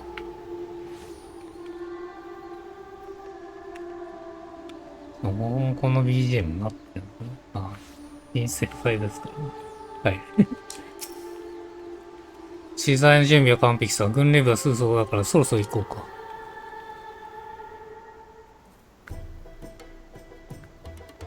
トゥントゥルルン。いや、カーズ。それに七西さんのね、会えて嬉しいよ。更新電波塔破壊作戦について当事者の話を聞きたいんだって。お忙しいところすみません。賢人類座の電気を書くにあたって、いろいろな方に第7レーサーの経緯についてお尋ねしているのです。シーロフルグ中華神を、頼まれたから、ね、その際、不詳ながらこの噂が、出たまるよ。いや、これ、あれですね。これ QFF14 の話をするんであれば、あれですね、この、オリジナルの Q の方の、あれですね、この曲とかを流してほしかったですよね。さて、モーザに帝国の拠点が築かれた後からね。実はエルダ都市軍事同盟が実行化されて間もなく、調査隊からつい電波塔を起動したって報告が入ったんだ。拠点名はカムストームノードン、零細後に第14軍隊が改修し、今じゃカストルムセントリーと呼ばれている場所さ。当時は帝国の守備が厳重でね、電波塔破壊のために私たち三国は共同戦線に張ることを選んだってわけ。初の本格的な正面決戦だから各国気合十分って感じだった。軍師となったルイザ様提案した作戦に至ってシンプル。私たち同盟軍の主力は拠点の防衛、戦力を引き付け、その間に、精鋭冒険者が特進するっていうものだった。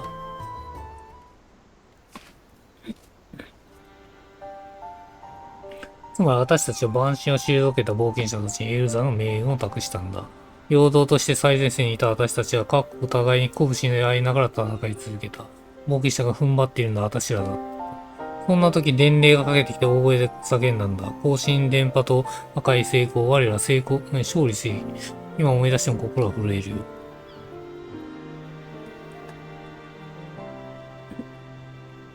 私らエロジャ人も力を合わせれば強大な帝国にも対抗できる。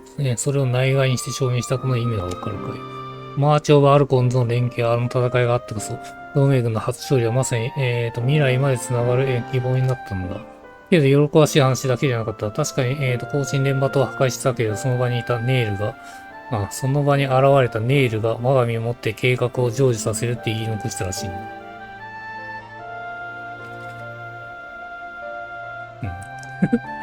これが14の最後のシーンですね。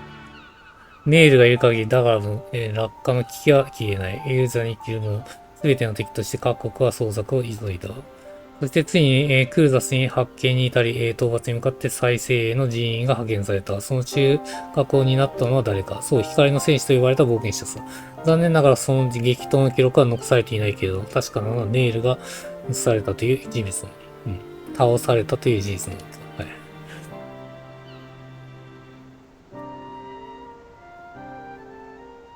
ただ知っての通り、万事解決とはならなかった。レイザー様たちが調査を続けた結果、ダガラブは、依然として落下し続けることが判明したんだ。そんな状況で、救世使命から、諸国に要請があった。ダガラブ落下を、防ぐ最後の秘技を遂行するため、第7軍団が集結するカルテの平原を確保されたし、神おろしによってエルザ十二神の力を権限させ、ダガラブの天へと押し戻すという、前代未聞の策。そのために落下地点を押さえておく必要があったんだ。かくしてカルテの平原の戦い幕を開けた。その後の顛末は、君も知っているだろう。落下するダガラブから、突如黒き竜バハムートが現れ、エルザ全土が焼き払った。誰も予想してない形で霊災が起きたわけですね。そう、ルイザー様は秘技を発動されたのか、その後、彼やバハムートが最終的にどうなったのか。なぜ第一が再生したか誰も覚えていないんだ。霊災の、後遺症による記憶の混乱ですが、ちなみにカルテの平原の戦いの折、彼の近くで言葉を交わした人はいなかったのでしょうか。ルイザー様は秘技を行うため、一体を見渡せる丘の上にいたからね、少なくとも最前線にいた私は、状況を把握していない。だからわからないとしか言えない。力になれずごめん。貴重なお話を聞かせていただきありがとうございます。カルテの至る経緯がよくわかりました。それならよかった。じゃあ私は職務に戻るから、電気ができたら読ませてくれると嬉しいよ。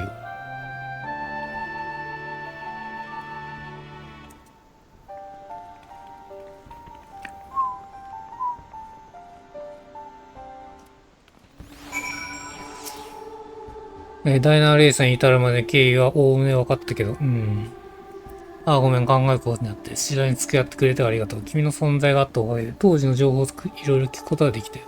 けどどうしても欲しい情報はまだあるんだ。君さえよければもうちょっとだけ取材を続けたいんだけど、もし大丈夫ならまた僕に声をかけて。続くんだ。結構しかも経験値くれるね。結構経験値くれる。13000もくれた。希望が届けた未来。戦士とかで受けた方がいいんじゃないよ。取材に付き合ってくれるならありがとう。それじゃあ、溺れたカエトンって働く打ち合わせしようか。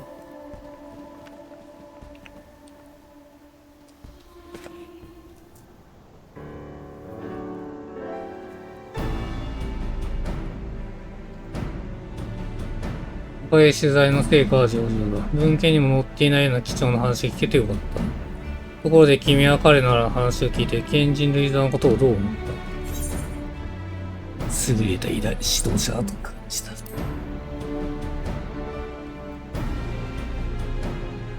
そうだね、素晴らしい指導力だ。深い知識と柔軟な発想で策を練ったことに加え、それを実行する体制を作り上げたんだから。特に感銘を受けたのは、証言者たちが皆一様に、各国協力の道筋を示したことを感謝してた点だ。その姿勢こそ未来を国だって。でも同時にそれを知ったからこそ新たな疑問が浮かんだんだ。事態を対応する体制を作り、軍師として策を練ったのなら、本来異邦人であるルイザーは十分この地に貢献したはず。なのにどうして彼は最前線で命をとし続けるんだろう。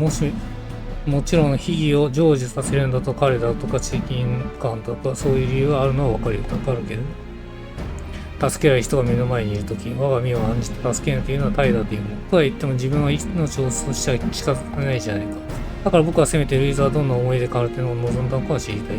電気を書くならそれは欠かせないことのような気がするんだよ。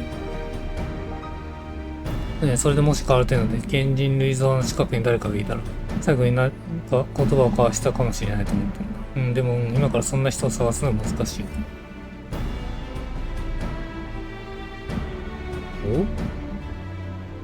よ。お前さんつい話が聞こえてきたんだが、カルテノでルイザーを護衛した兵なら知ってるぞ。ルイザーの護衛兵？そんな人がいたんですか？いや、子様自分に別に秘密にしていなかったはずだ。ただ念のため情報を何に使うか教えてもらいたい。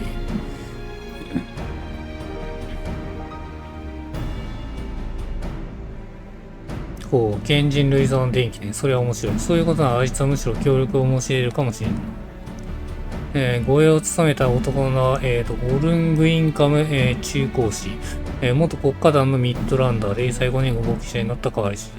より、民主に近い立場から人の助けになりたかったそうだ。元国家団将校の冒険者、ぜひ話を聞いてみたい。その人は今どこに？お前さんたち本当についてるな。オルンはちょうどつい先日ここに寄ったんだ。これからモラビと造船用に行くとかで話してる。資料の情報ありがとうございます。カーズ、このチャンスは逃せない。早速モラビーの件に行ってみよう。了解！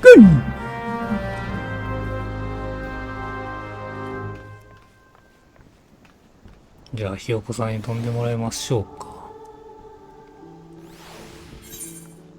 じゃあ、ひよこさん、モラビよろしくお願いします。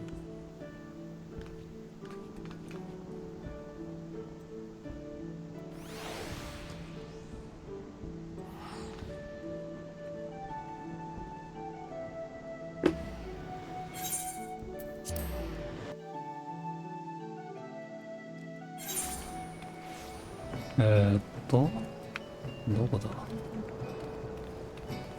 だ？あれか。さて、オルンさん、それらしい人は見当たらないけどな。だけど、簡単に諦めるわけにもいかない。カーズ、手分けしてオルンさんを見かける人がいないか聞き込みしてみよう。何か分かったらまたこの辺りで合流しよう。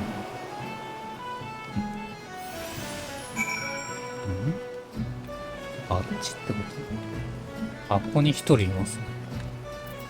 これか。これだ。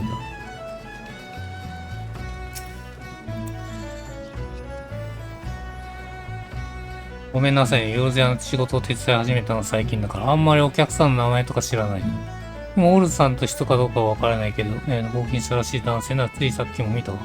お試しで仕入れたミメアリーの花を買ってくれたの。もう二つは、もう上ですか？ここ入れるここ入れるけど、こんなとこ入れたの知らなかった。こんなとこ普通に入れたんだね。こっちに行けんのか。なるほどね。通過点。いたわ、人。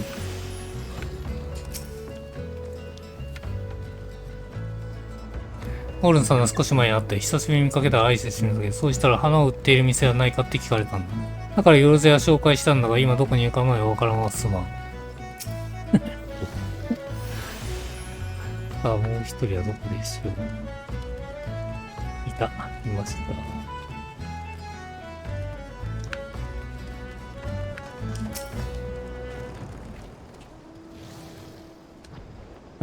オオルングインカム。すまんがその名の知人はいないよ。知人以外見かけた2名や史跡の近くですれ違ったくらいだ。花を持っていたから印象に残ってるんだ。オルングインカムの任務の一時が終わった。何時と話してみよう。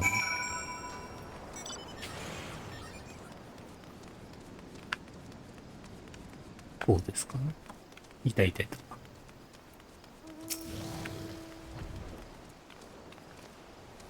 カズどうだった？君が聞いていた情報を総合するとオルンらしき男性はニメアリリーを買ったようだね。そしてニメアの史跡の方に向かった。よし、僕らも行ってみよう。今すぐ向かい会えるかもしれない。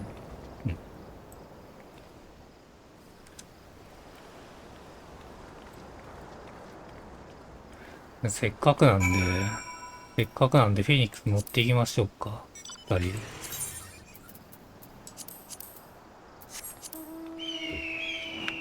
近いですね。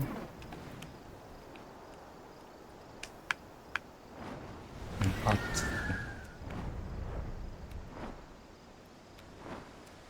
こっち。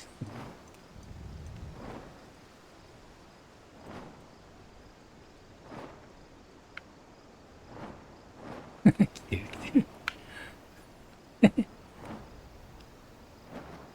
これです。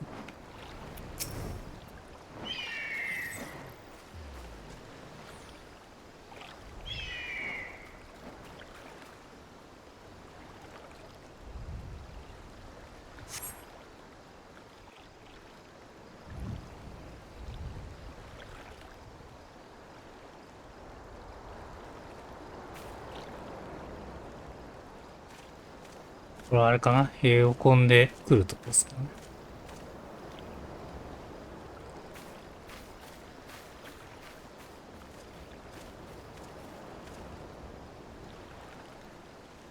失礼、オルングインカム、中古市でしょうか。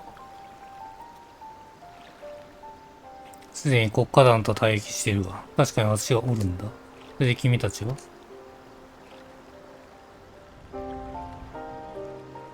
英雄殿だ。唐突にすみません、実は。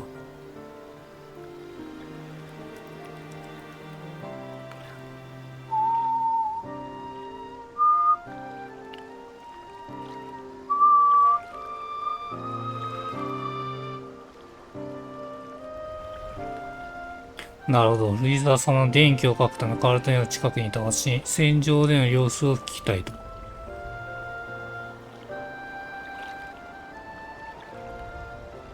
これも何かの因果であろうな。光の戦士の兆しと、ごとしと言われ、マーチオブアルコンズ作戦で活躍した、どうにならば、喜んでお伝えしましょう。さて、何から話したものか。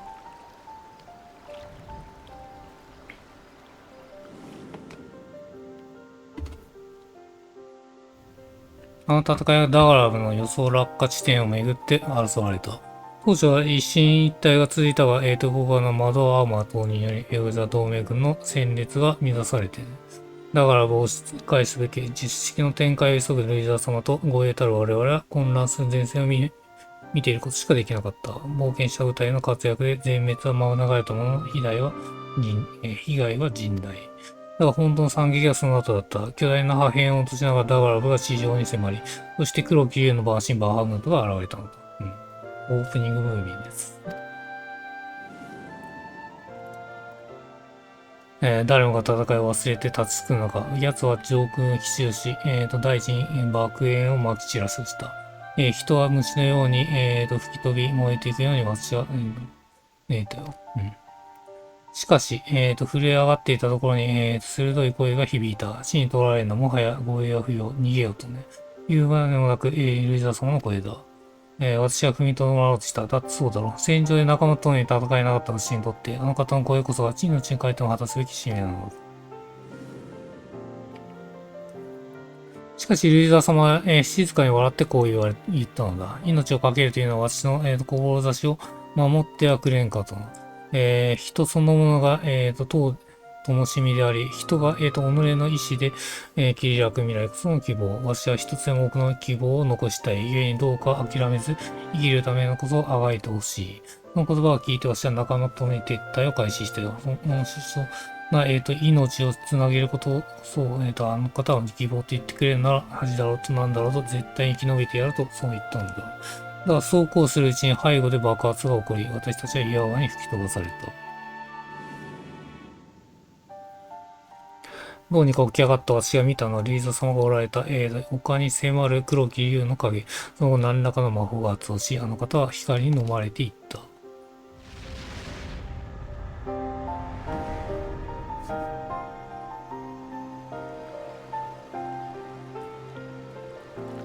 それが賢人類ザーの最後。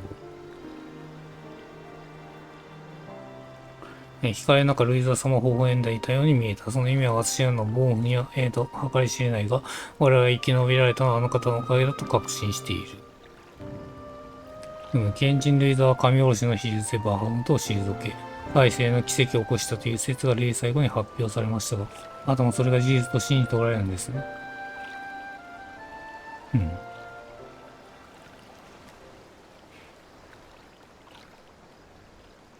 人そのものが灯火、自らの意志で切り開く未来こそが希望か。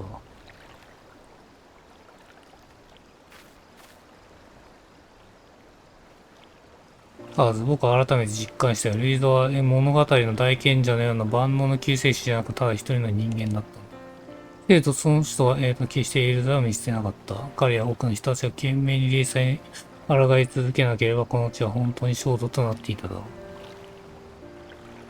彼らはあらゆる悪意を、呪って道を引き開いたんだ。だからこそその先の未来で僕は賢人ルイザー物語を知ることができた。なら僕にできるのはその物語を伝えることだと思う。命を守ること、生きて未来を紡ぐことこそが希望なのだとね。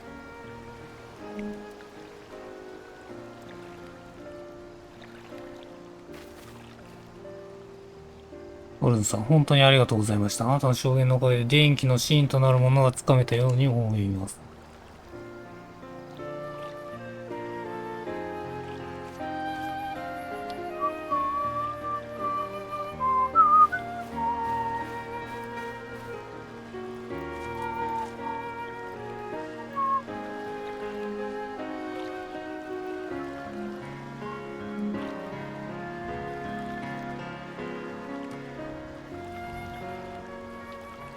よければ君たちの運命の女神ニメイヤに祈っていかないか。リザ様が残した希望がさらなる未来へとつながるよ。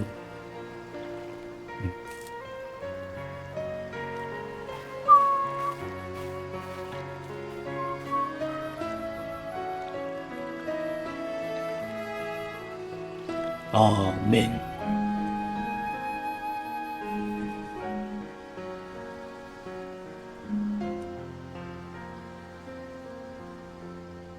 これで終わりかな？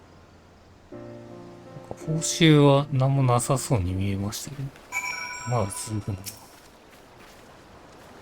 オルンさん、この話を聞かせていただき本当にありがとうございました。いや、私こそルイダさんの言葉を伝えられてよかった。人の死にまつわることゆえ、好んで語ってはこなかった。確かに私だけに記録して墓に持っていくのは忍びない。あの方の思いが電気として広く知られるのは何よりだ。さて私は秘跡巡礼の途中へここで指定させてもらう。世界の片隅から君たちの旅の無事を願っているよ。旅の無事を願う。二名やリリーの花言葉だっけ。未来の道をつないだ、ルイザーも同じ気持ちで誰かを思ったりしたのかな。何か今回の世代は大収穫の大成功だ。僕らの裏側に戻る。報酬を用意して不滅隊作戦本部まで待ってるよ。報酬とな。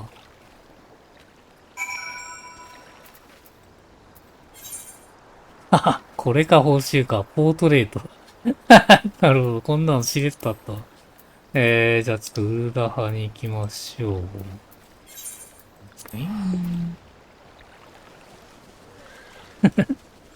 なんだよ、報酬ポートレートかい。妹とかでよかった。まあね、今となっちゃポートレートが一番実装しやすいんでしょ。外枠だけ変えればいいだけです。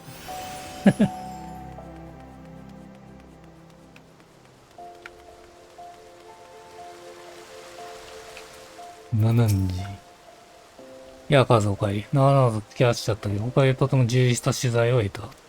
当時を知る人たちの、生の声が聞こえたのは、実に幸運だったね。まだまだ知りたいことは多いけど、電気の核となる要素を抑えられると思っているよ。それにこれまで感じていた救済への違和感を少しだけ、た気がする。ルイザさんも、冒険者もグランドカンパニーの人たちも、ただ未来に希望をつなぐために戦った。みんな必死で、だからこそ今があると実感できたかもかね。それで最後に君の意見を聞きたいんだ。オルンさんが証言してくれたルイザの最後の表情。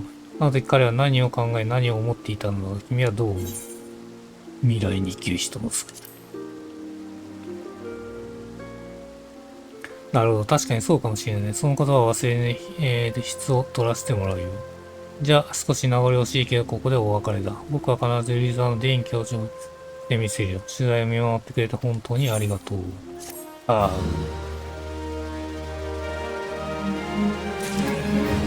終焉より継がれしも。これを実装したのかよ。ポートレートを取るために実装したんだ。特になんもないですね。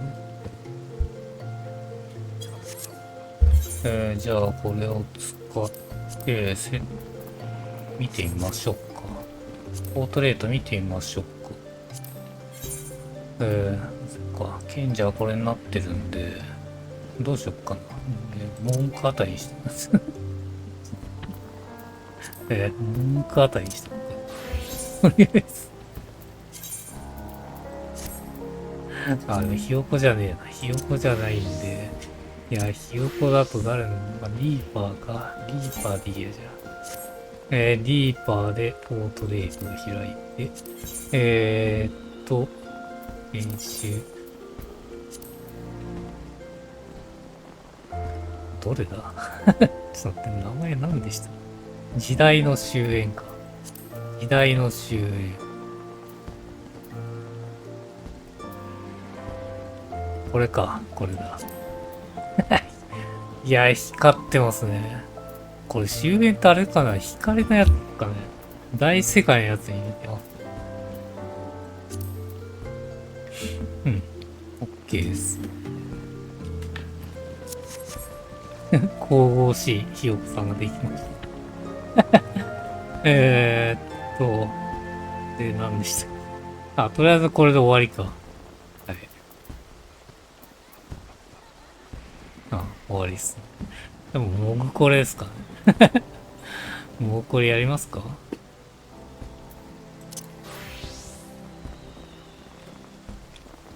あれでいいんじゃないですかね。なんだっけ。なんだっけ。あれ。エレンじゃん。パンデモか。パンデモ。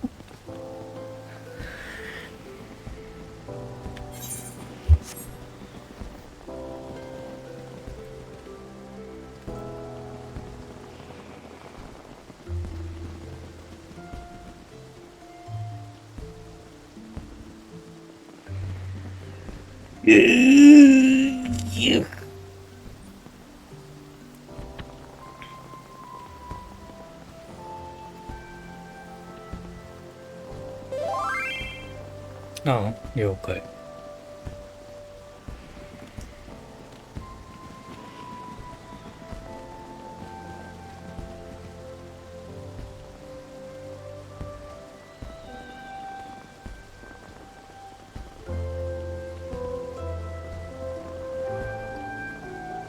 なんでそこ指定なの？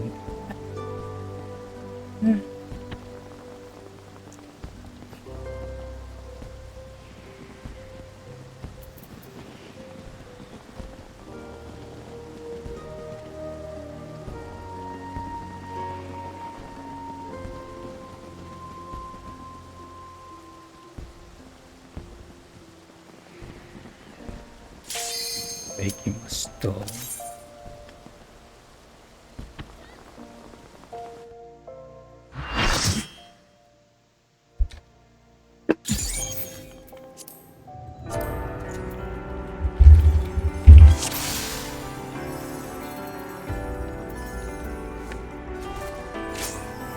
なぜかな、心が湧き立つのを感じるよ。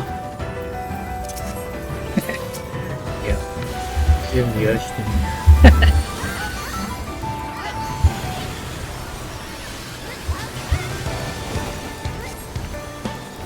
光と闇、君を裁くのはどちらかな。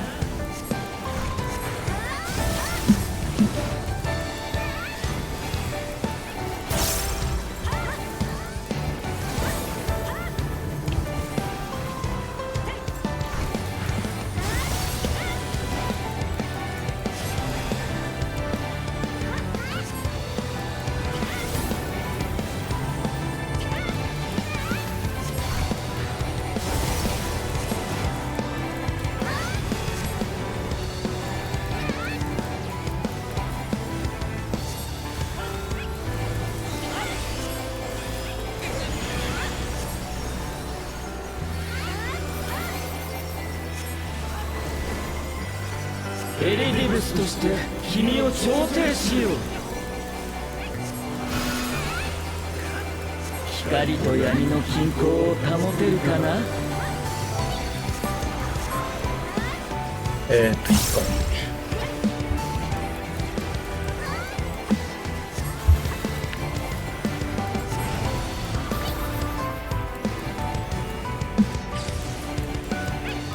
君という存在を調停する。鋭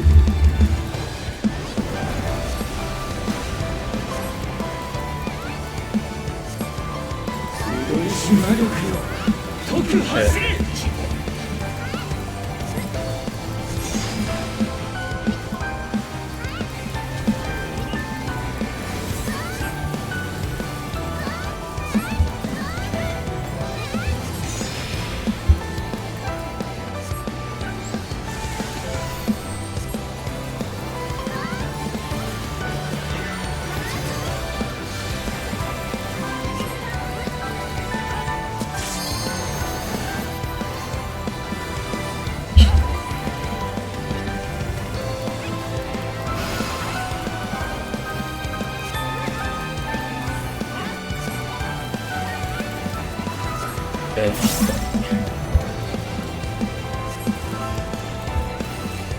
光と闇、君を裁くのはどちらかな。違う。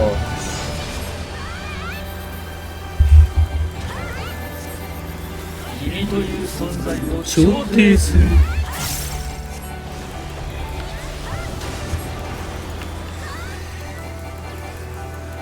この技で君を判じよう。違う。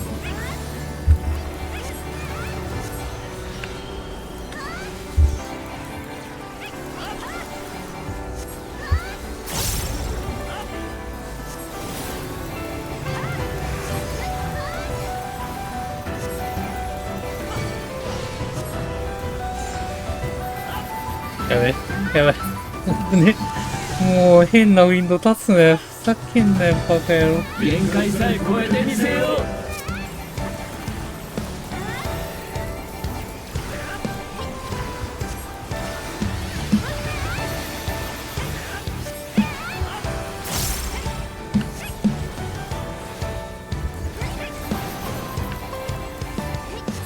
私は調停者。その命は絶対だ。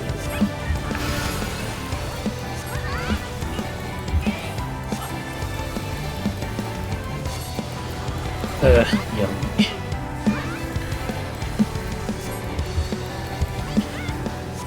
の技で君を判じよう。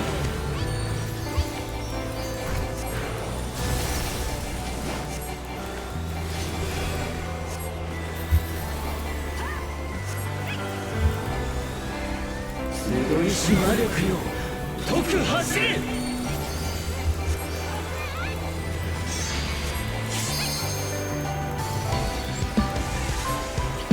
君という存在を調停する。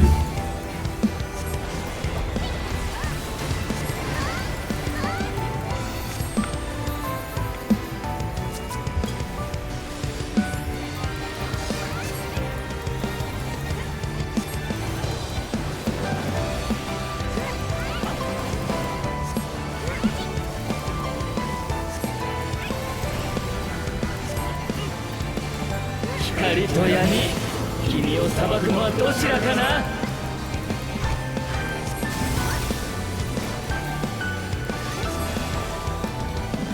この手に勝利よ。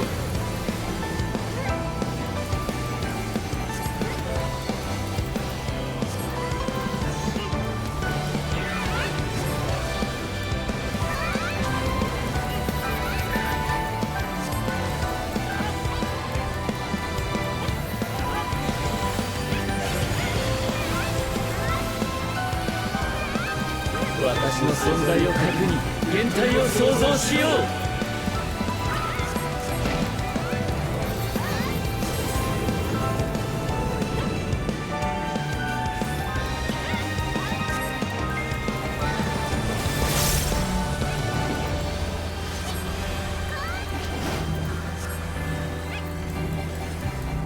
鋭いし魔力よ、解く走れ。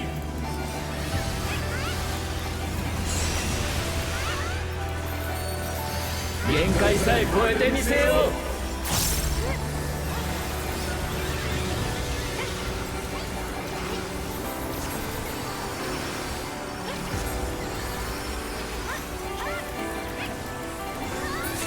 う。オッケー。落ちした。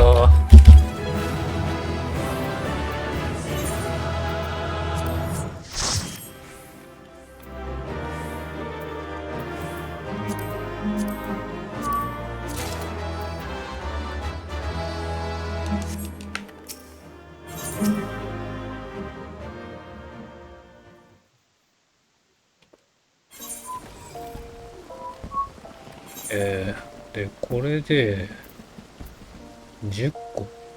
すごいっすね。もう10個あるんですけど。あれなんで10個あんだ。あれ1回行くだけで10個もらえるの。まさか。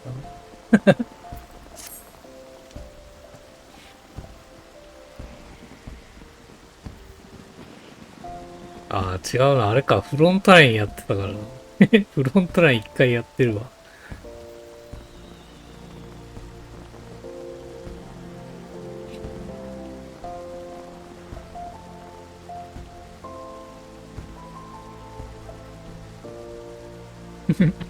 なんかもう酸素がね、一番あれなんだ。もらえるんだ。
意外と待たされてる。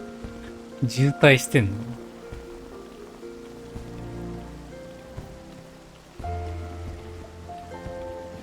こんだけもらえるんだったらもう早いっすもんね。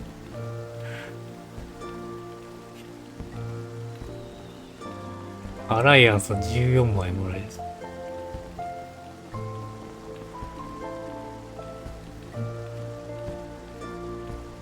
14枚なんだったらあれですね。5時3回分じゃねえか。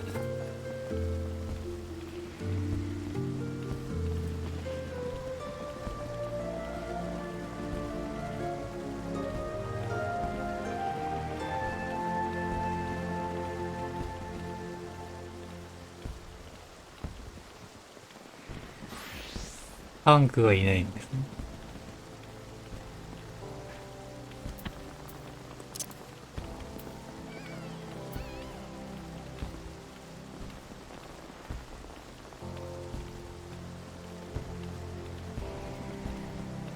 うん。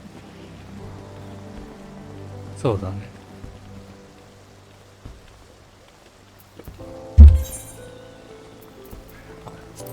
一番最初の方が対象なんだっけ、今回。レイド。じゃあ、エイルプロスって書いてあった。まあでも、どっちにしても貯めとくことにはあるですね。いいっすね。なぜかな、心が湧き立つのを感じるよ。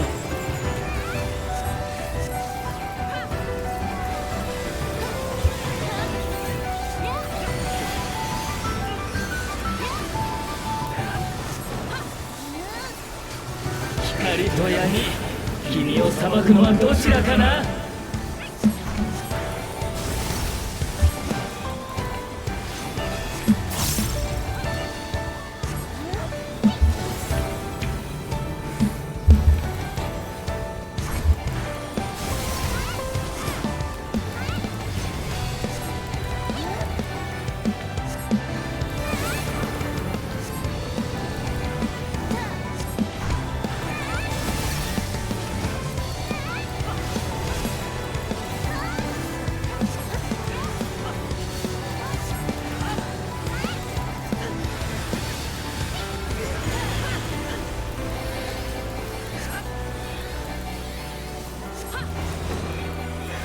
エリディブスとして君を調停しよう。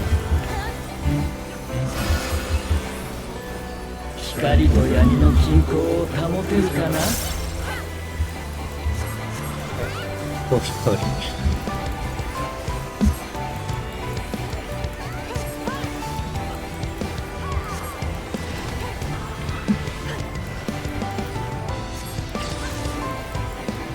君という存在を調停する。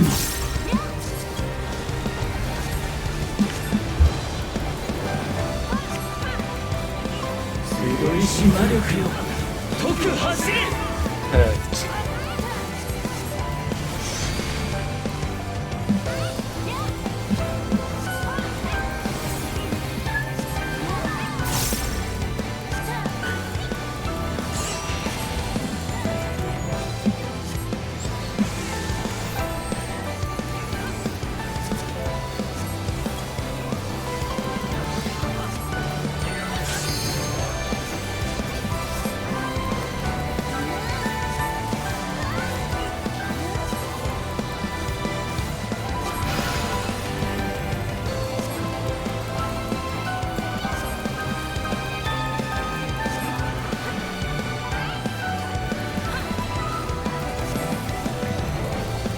光と闇、君を裁くのはどちらかな。違う。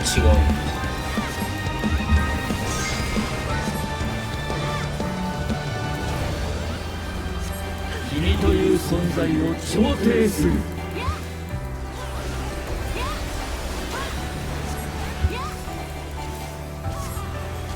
この技で君を判じよう。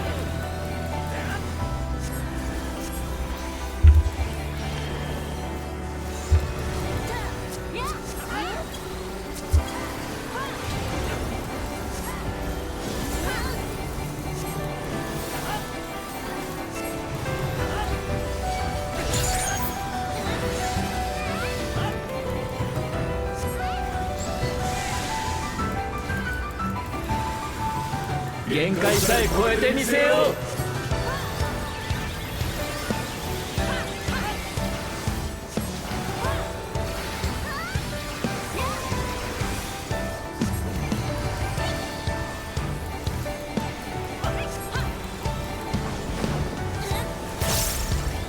私は調停者、その命は絶対だ。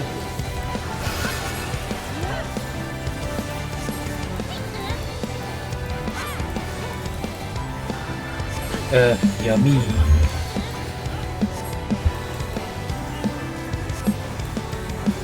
技で君を判じよう。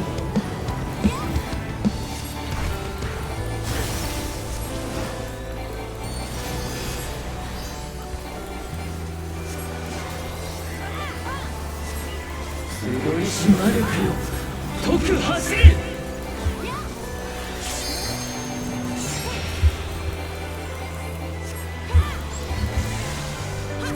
君という存在を調停する。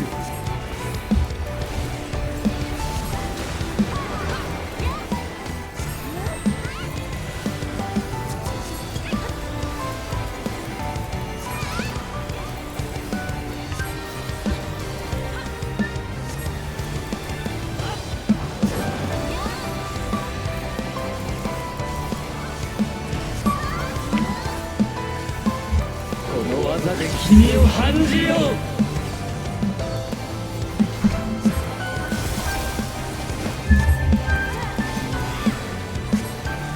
この手に勝利よ。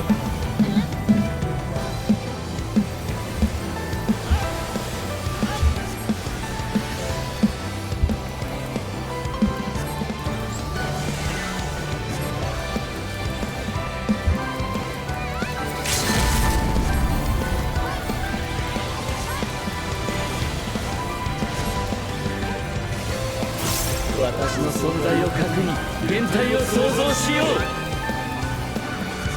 あ、ここまでは絶対来ますね。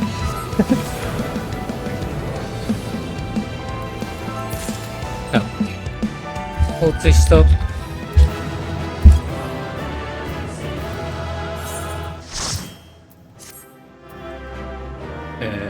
目星なんなし。オーケストリアマジで出ないっす。残念。残念、オーケストリオン。ね。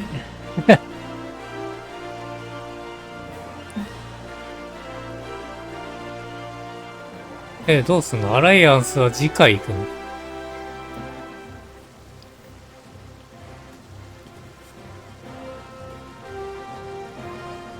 うん、了解。じゃあ今日はここで終わりたいと思います。次回もよろしくお願いします。ご視聴ありがとうございました。おやすみなさい。